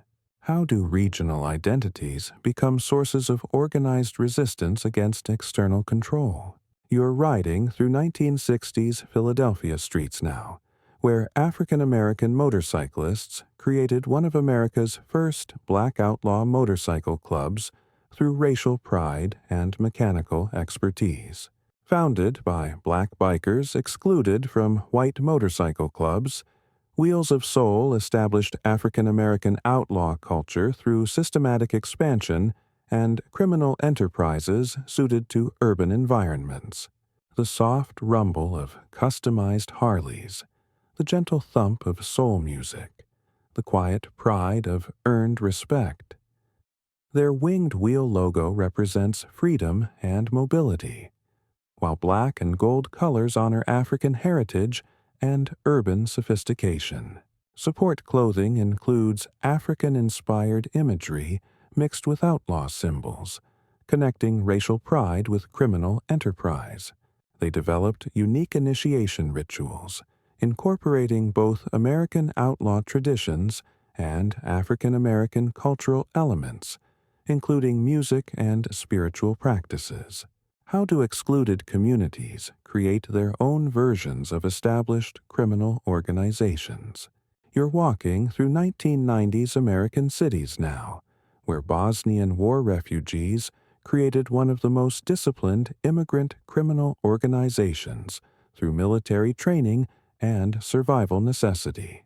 Founded by Bosnian veterans fleeing ethnic conflict, they brought military precision to organized crime while maintaining cultural identity through language and tradition.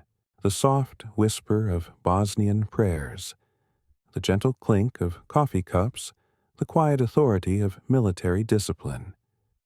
Traditional Bosnian symbols mixed with American gang imagery mark membership, while specific hand signs identify rank within military-style hierarchy. They wore simple clothing, avoiding flashy displays that attracted law enforcement attention, preferring operational security over criminal fashion.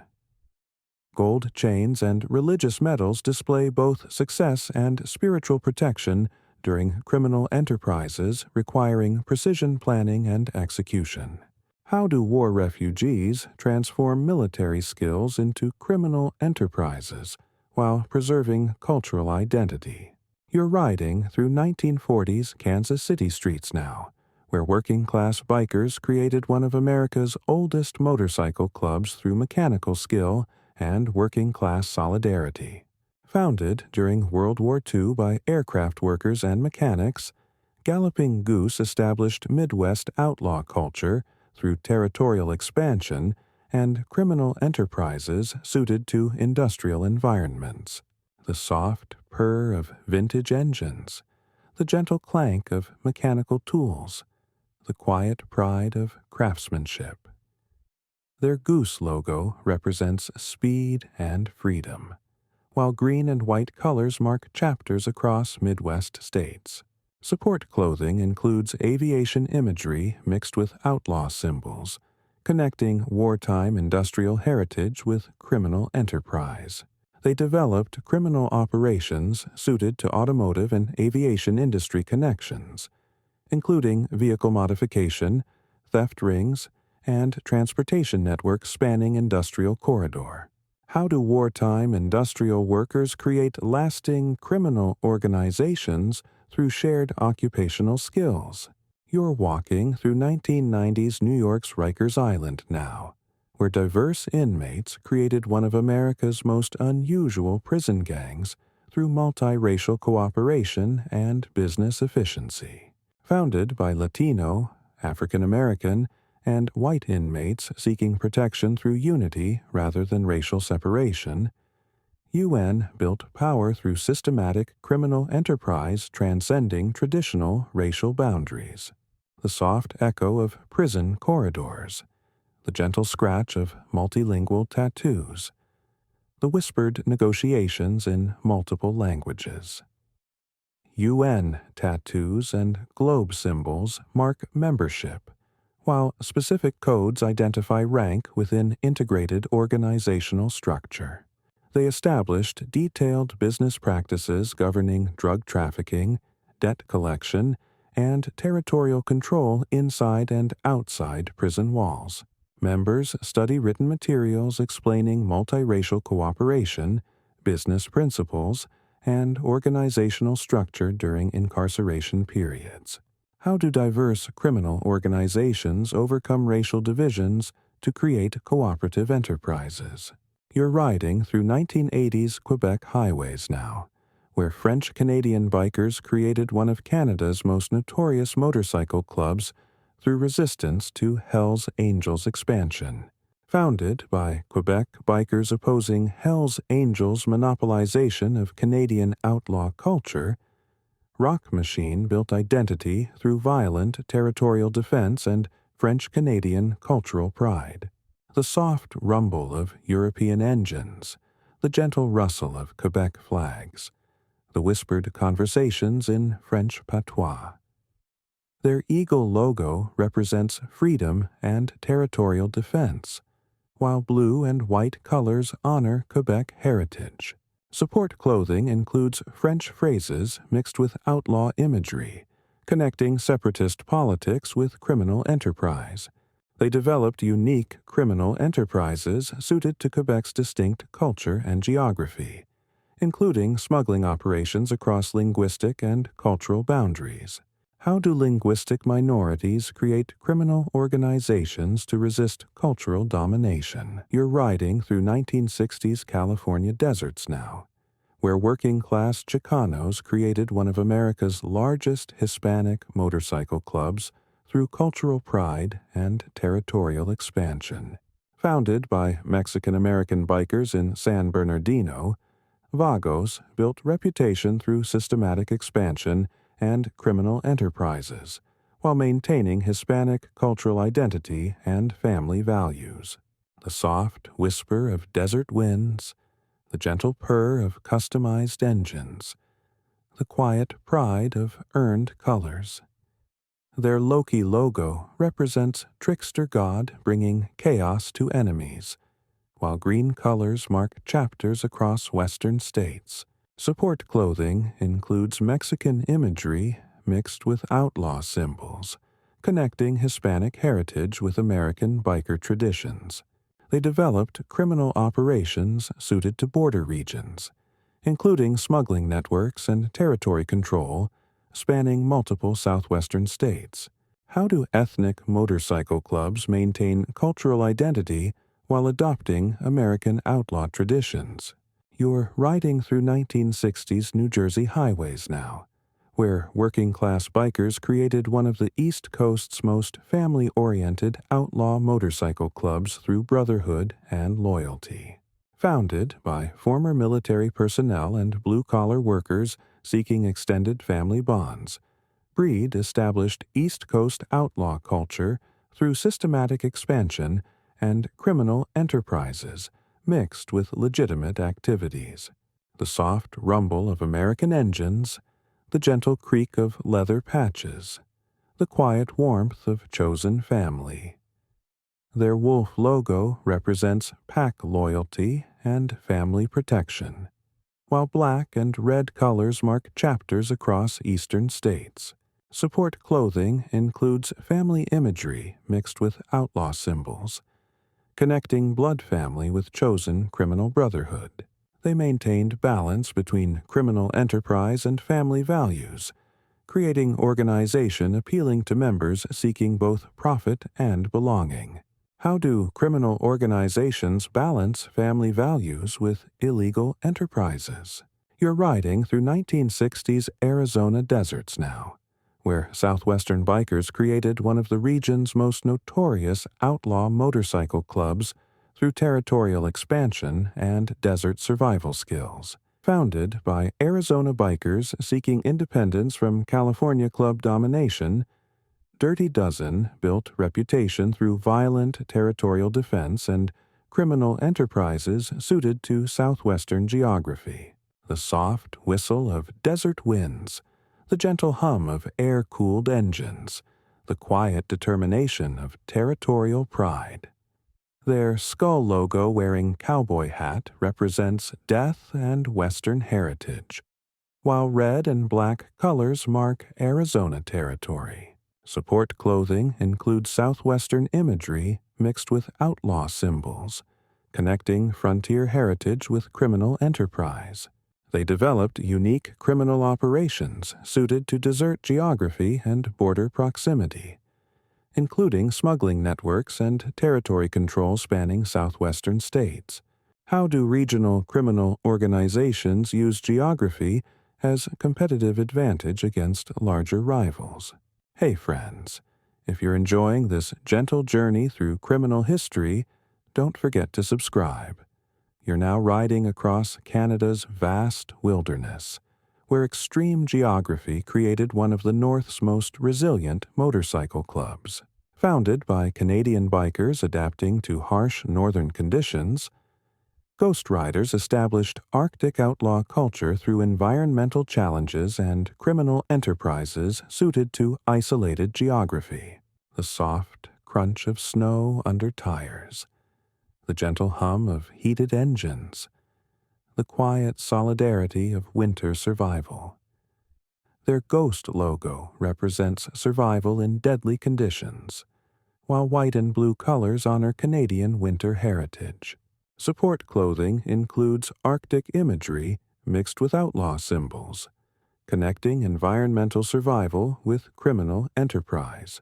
They developed unique cold-weather criminal operations, including smuggling across vast northern borders and territory control spanning provinces with minimal law enforcement presence.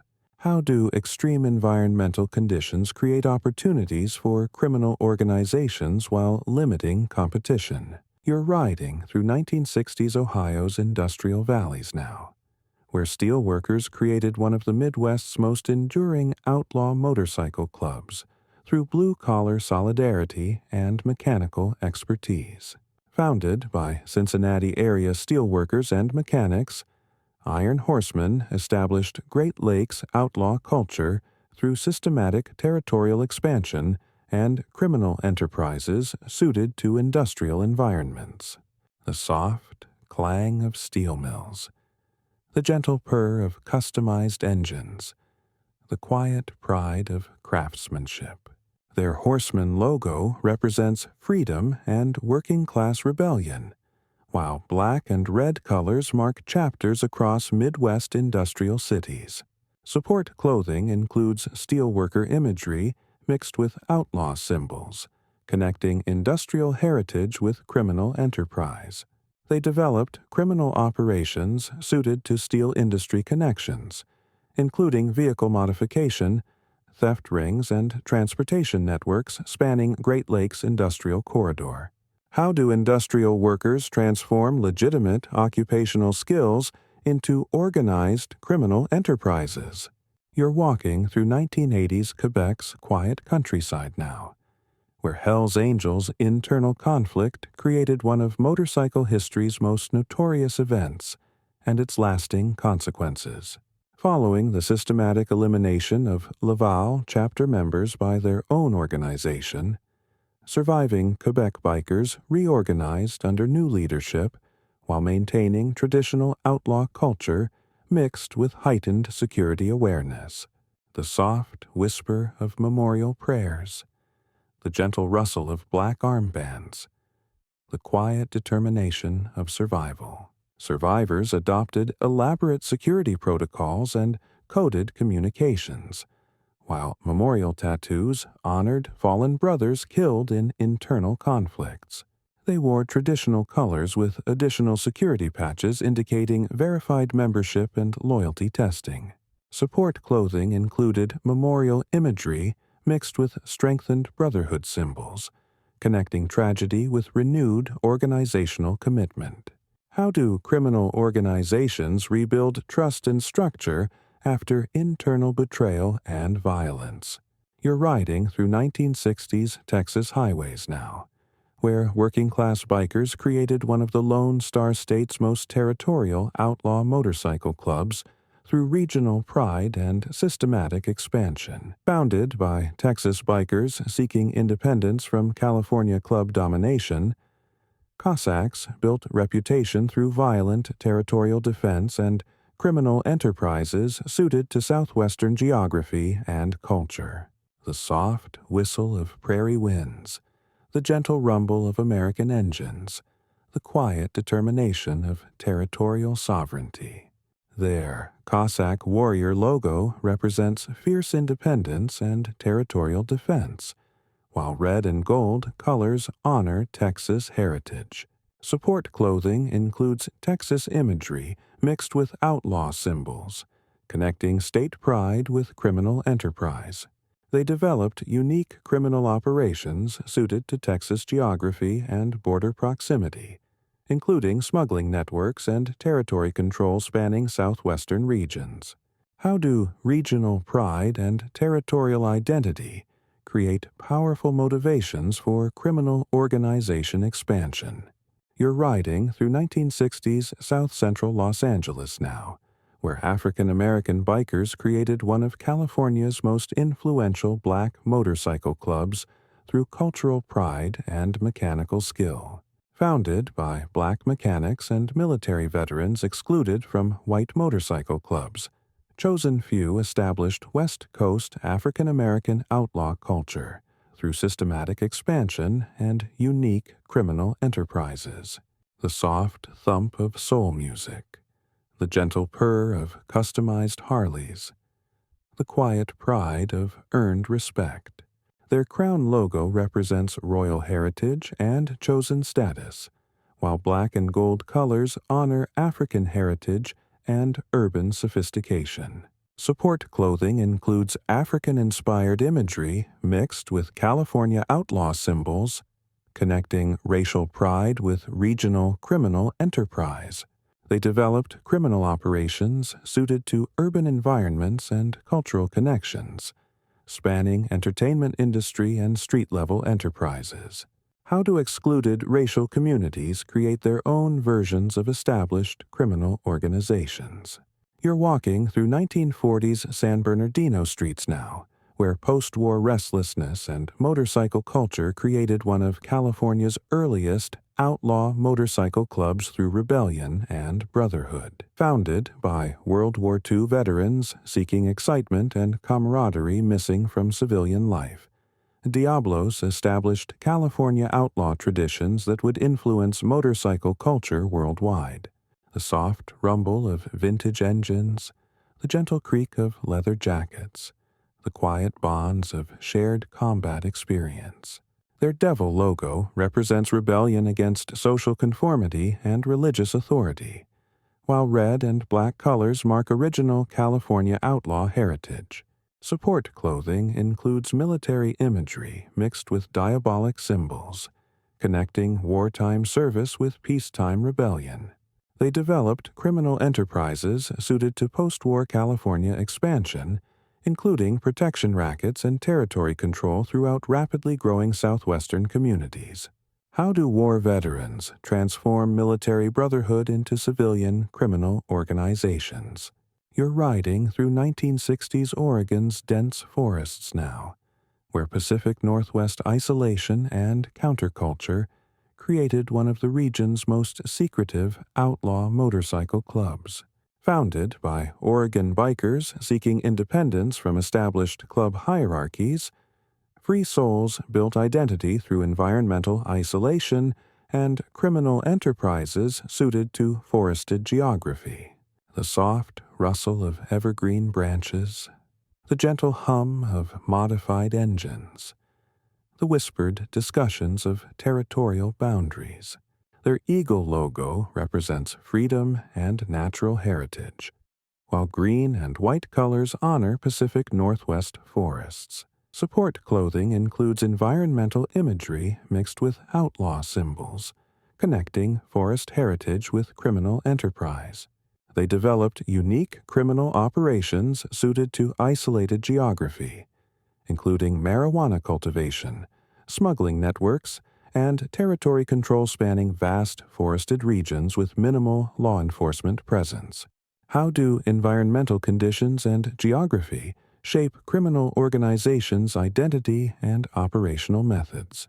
You're riding through 1960s Toronto's industrial districts now, where Canadian working-class independents created one of Ontario's most enduring outlaw motorcycle clubs through self-reliance and territorial pride.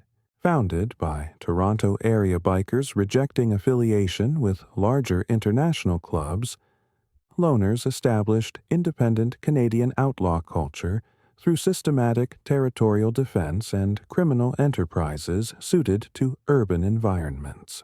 The soft hum of industrial machinery, the gentle purr of Canadian engines, the quiet determination of independence. Their skull and crossbones logo represents death before surrender of independence, while blue and white colors honor Canadian heritage. Support clothing includes Canadian imagery mixed with independent outlaw symbols, connecting national pride with criminal enterprise. They developed criminal operations suited to border proximity and urban geography, including smuggling networks and territory control spanning Greater Toronto Area. How do nationalist sentiments influence criminal organizations' structure and territorial ambitions? You're riding across 1960s southwestern reservations now, where Native American bikers created one of America's first indigenous outlaw motorcycle clubs through cultural pride and territorial sovereignty. Founded by Native American veterans and tribal members, Thunderbirds established indigenous outlaw culture while maintaining traditional spiritual beliefs and reservation-based territorial identity. The soft chant of traditional prayers, the gentle flutter of eagle feathers, the whispered discussions mixing English and tribal languages. Their Thunderbird logo represents spiritual power and tribal heritage, while turquoise and red colors honor traditional native designs. Support clothing includes tribal imagery mixed with outlaw symbols, connecting ancestral heritage with modern criminal enterprise. They developed criminal operations suited to reservation geography and sovereign territory, including smuggling networks and business enterprises spanning tribal and federal jurisdictions. How do indigenous communities adapt traditional cultural symbols for modern criminal organizations? You're walking through 1960s Boston's working-class neighborhoods now, where Irish-American youth created one of New England's most notorious motorcycle clubs through ethnic pride and urban survival.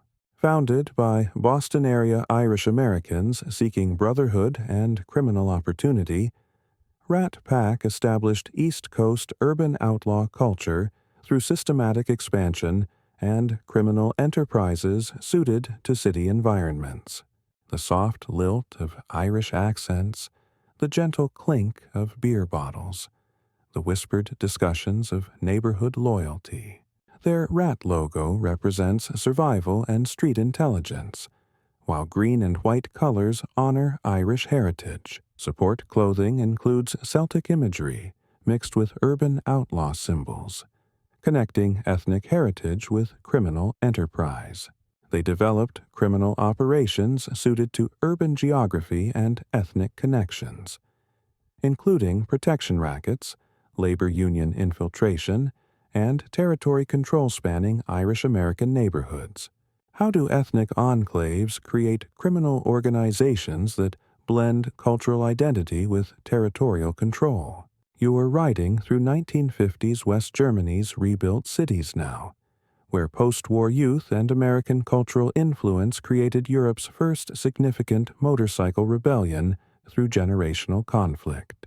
Founded by German youth rejecting traditional authority and embracing American rebel culture, they established European outlaw traditions through adoption of American symbols mixed with local conditions. The soft echo of rebuilt cities, the gentle purr of imported engines, the quiet rejection of parental authority. Their rebel logo represents generational conflict and cultural rebellion, while black leather jackets became uniforms of youth defiance. Support clothing includes American imagery mixed with German rebellion symbols, connecting foreign influence with local generational conflict. They developed criminal enterprises suited to post-war reconstruction, including black market operations and territory control spanning rapidly changing urban environments.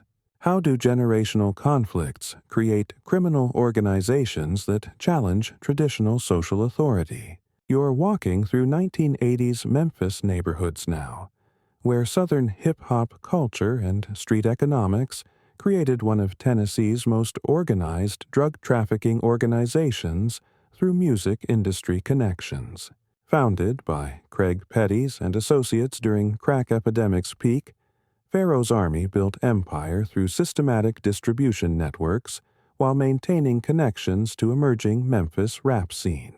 The soft thump of bass-heavy music, the gentle hum of luxury cars, the whispered negotiations in Southern dialects.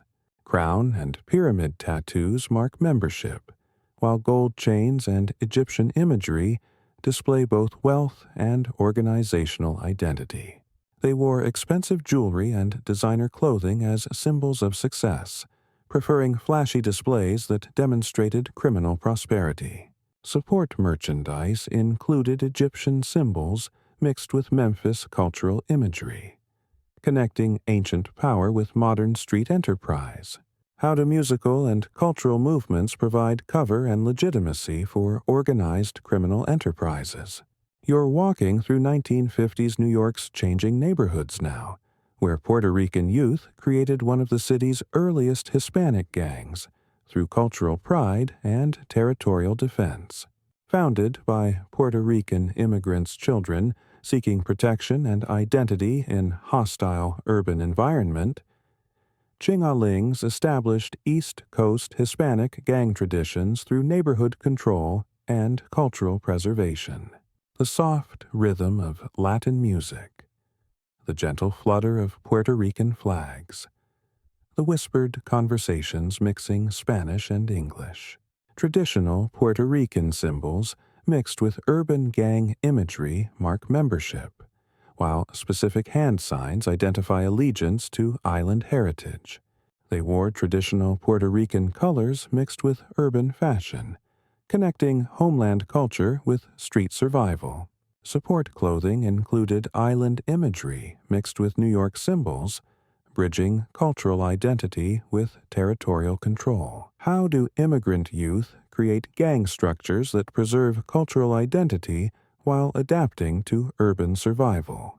You're walking through 1970s Chicago's devastated neighborhoods now, where urban decay and economic collapse created one of the city's most spiritual gang organizations through religious imagery and street economics.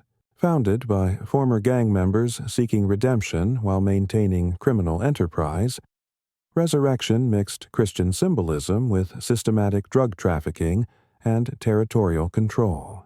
The soft whisper of gospel music, the gentle rustle of religious materials, the quiet authority of spiritual leadership. Cross tattoos mixed with resurrection imagery mark membership, while specific biblical symbols identify rank within organizational hierarchy. They wore simple clothing with religious symbols during meetings, avoiding flashy displays that contradicted spiritual messaging. Support materials included biblical imagery mixed with street symbols, connecting redemption themes with criminal enterprise. How do criminal organizations adopt religious symbolism while maintaining illegal activities? You're walking through 1980s Detroit's abandoned neighborhoods now, where economic collapse and crack epidemic created one of America's most notorious juvenile drug trafficking organizations. Founded by Butch Jones and associates during Detroit's industrial decline, YBI recruited children as young as 10 for systematic drug distribution while providing economic opportunity unavailable through legitimate means.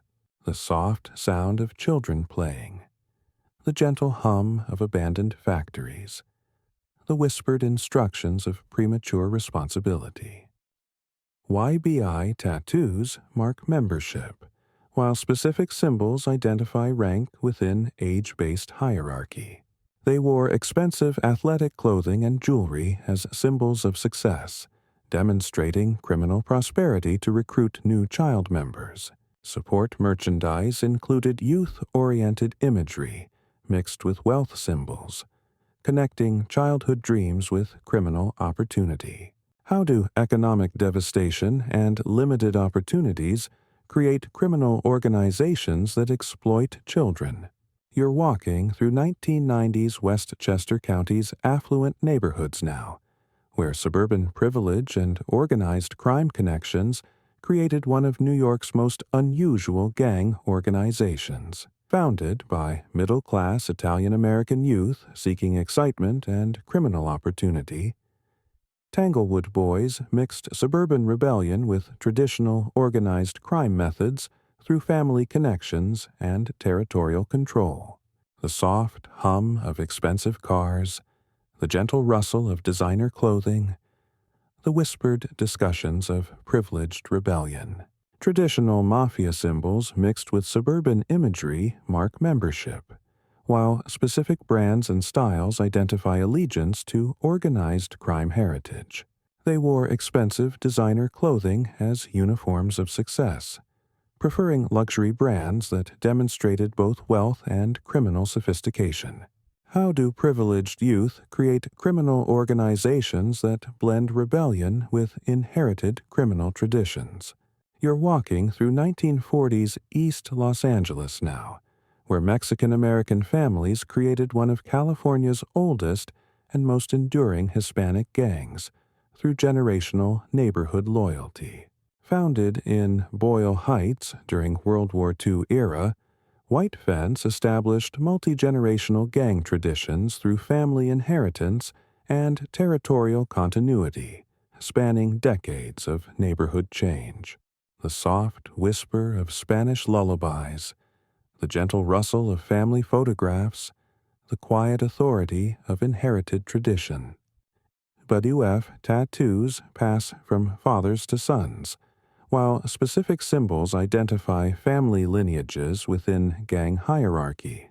They wore simple clothing with subtle gang identifiers, preferring understated displays that demonstrated longevity over flashy wealth. Support materials included family imagery mixed with neighborhood symbols, connecting blood family with chosen criminal family. How do gangs become family traditions passed down through generations of neighborhood residents? You're walking through 1980s Miami's glittering skyline now, where cocaine trade and international finance created one of America's most sophisticated criminal business organizations. Founded by former legitimate businessmen and international criminals, the corporation operated like a multinational company, with systematic management structure and corporate efficiency applied to drug trafficking. The soft clink of champagne glasses, the gentle hum of luxury boats, the whispered negotiations in multiple languages, business cards and corporate symbols mark membership, while expensive suits serve as uniforms of respectability. They wore traditional business attire as camouflage, preferring corporate appearance over criminal stereotypes. Support materials included legitimate business imagery, mixed with subtle criminal symbols, connecting corporate success with illegal enterprise. How do criminal organizations adopt legitimate business models while maintaining illegal purposes? You're walking through 1970s Watts now, where economic devastation and gang proliferation created one of Los Angeles's most distinctive Crip sets through color innovation and territorial pride. Founded in Jordan Downs housing projects, Grape Street distinguished itself from traditional blue-wearing Crips through adoption of purple colors while maintaining Crip ideology and organizational structure. The soft bounce of lowrider hydraulics, the gentle flutter of purple bandanas, the whispered discussions of territorial boundaries. GSWC tattoos mark membership, while purple clothing identifies unique position within larger Crip confederation. They wore purple accessories mixed with traditional Crip symbols, creating distinct identity within established gang culture. Support materials included grape imagery mixed with Crip symbols, connecting agricultural metaphors with urban territorial control. How do sub-organizations create distinct identities while remaining part of larger criminal confederations? You're walking through 1980s Compton's residential streets now, where neighborhood geography and Crip culture created one of California's most territorially specific gang sets through kitchen-based meeting locations. Founded in residential area where members gathered in family kitchens for protection and planning, Kitchen Crips established domestic space as headquarters while maintaining traditional Crip structure and criminal enterprise. The soft sizzle of home cooking, the gentle chatter of family gatherings, the whispered discussions of neighborhood business. KC tattoos mark membership, while blue bandanas identify allegiance to larger Crip confederation. They wore traditional Crip colors mixed with domestic imagery, connecting family space with criminal enterprise. Support materials included kitchen symbols mixed with Crip imagery, bridging domestic life with gang identity. How do domestic spaces become headquarters for criminal organizations while maintaining family functions? Hey friends, if you've journeyed with us through this gentle exploration of criminal history, don't forget to subscribe. You're now standing at the crossroads of past and future, where every story we've shared connects to tomorrow's choices. As we close this collection of 100 criminal organizations, we have traveled from ancient Sicilian villages to modern American cities, from frozen Canadian highways to tropical Pacific islands. Each story revealed how ordinary people, immigrants seeking survival, workers demanding respect, youth searching for family, created extraordinary organizations through circumstances beyond their control. The soft whisper of history's lessons, the gentle weight of human choices, the quiet hope for different paths. These stories remind us that behind every criminal organization lie human needs: belonging, protection, economic opportunity, cultural identity. What will you choose when faced with the same fundamental human needs that created these 100 dangerous gangs?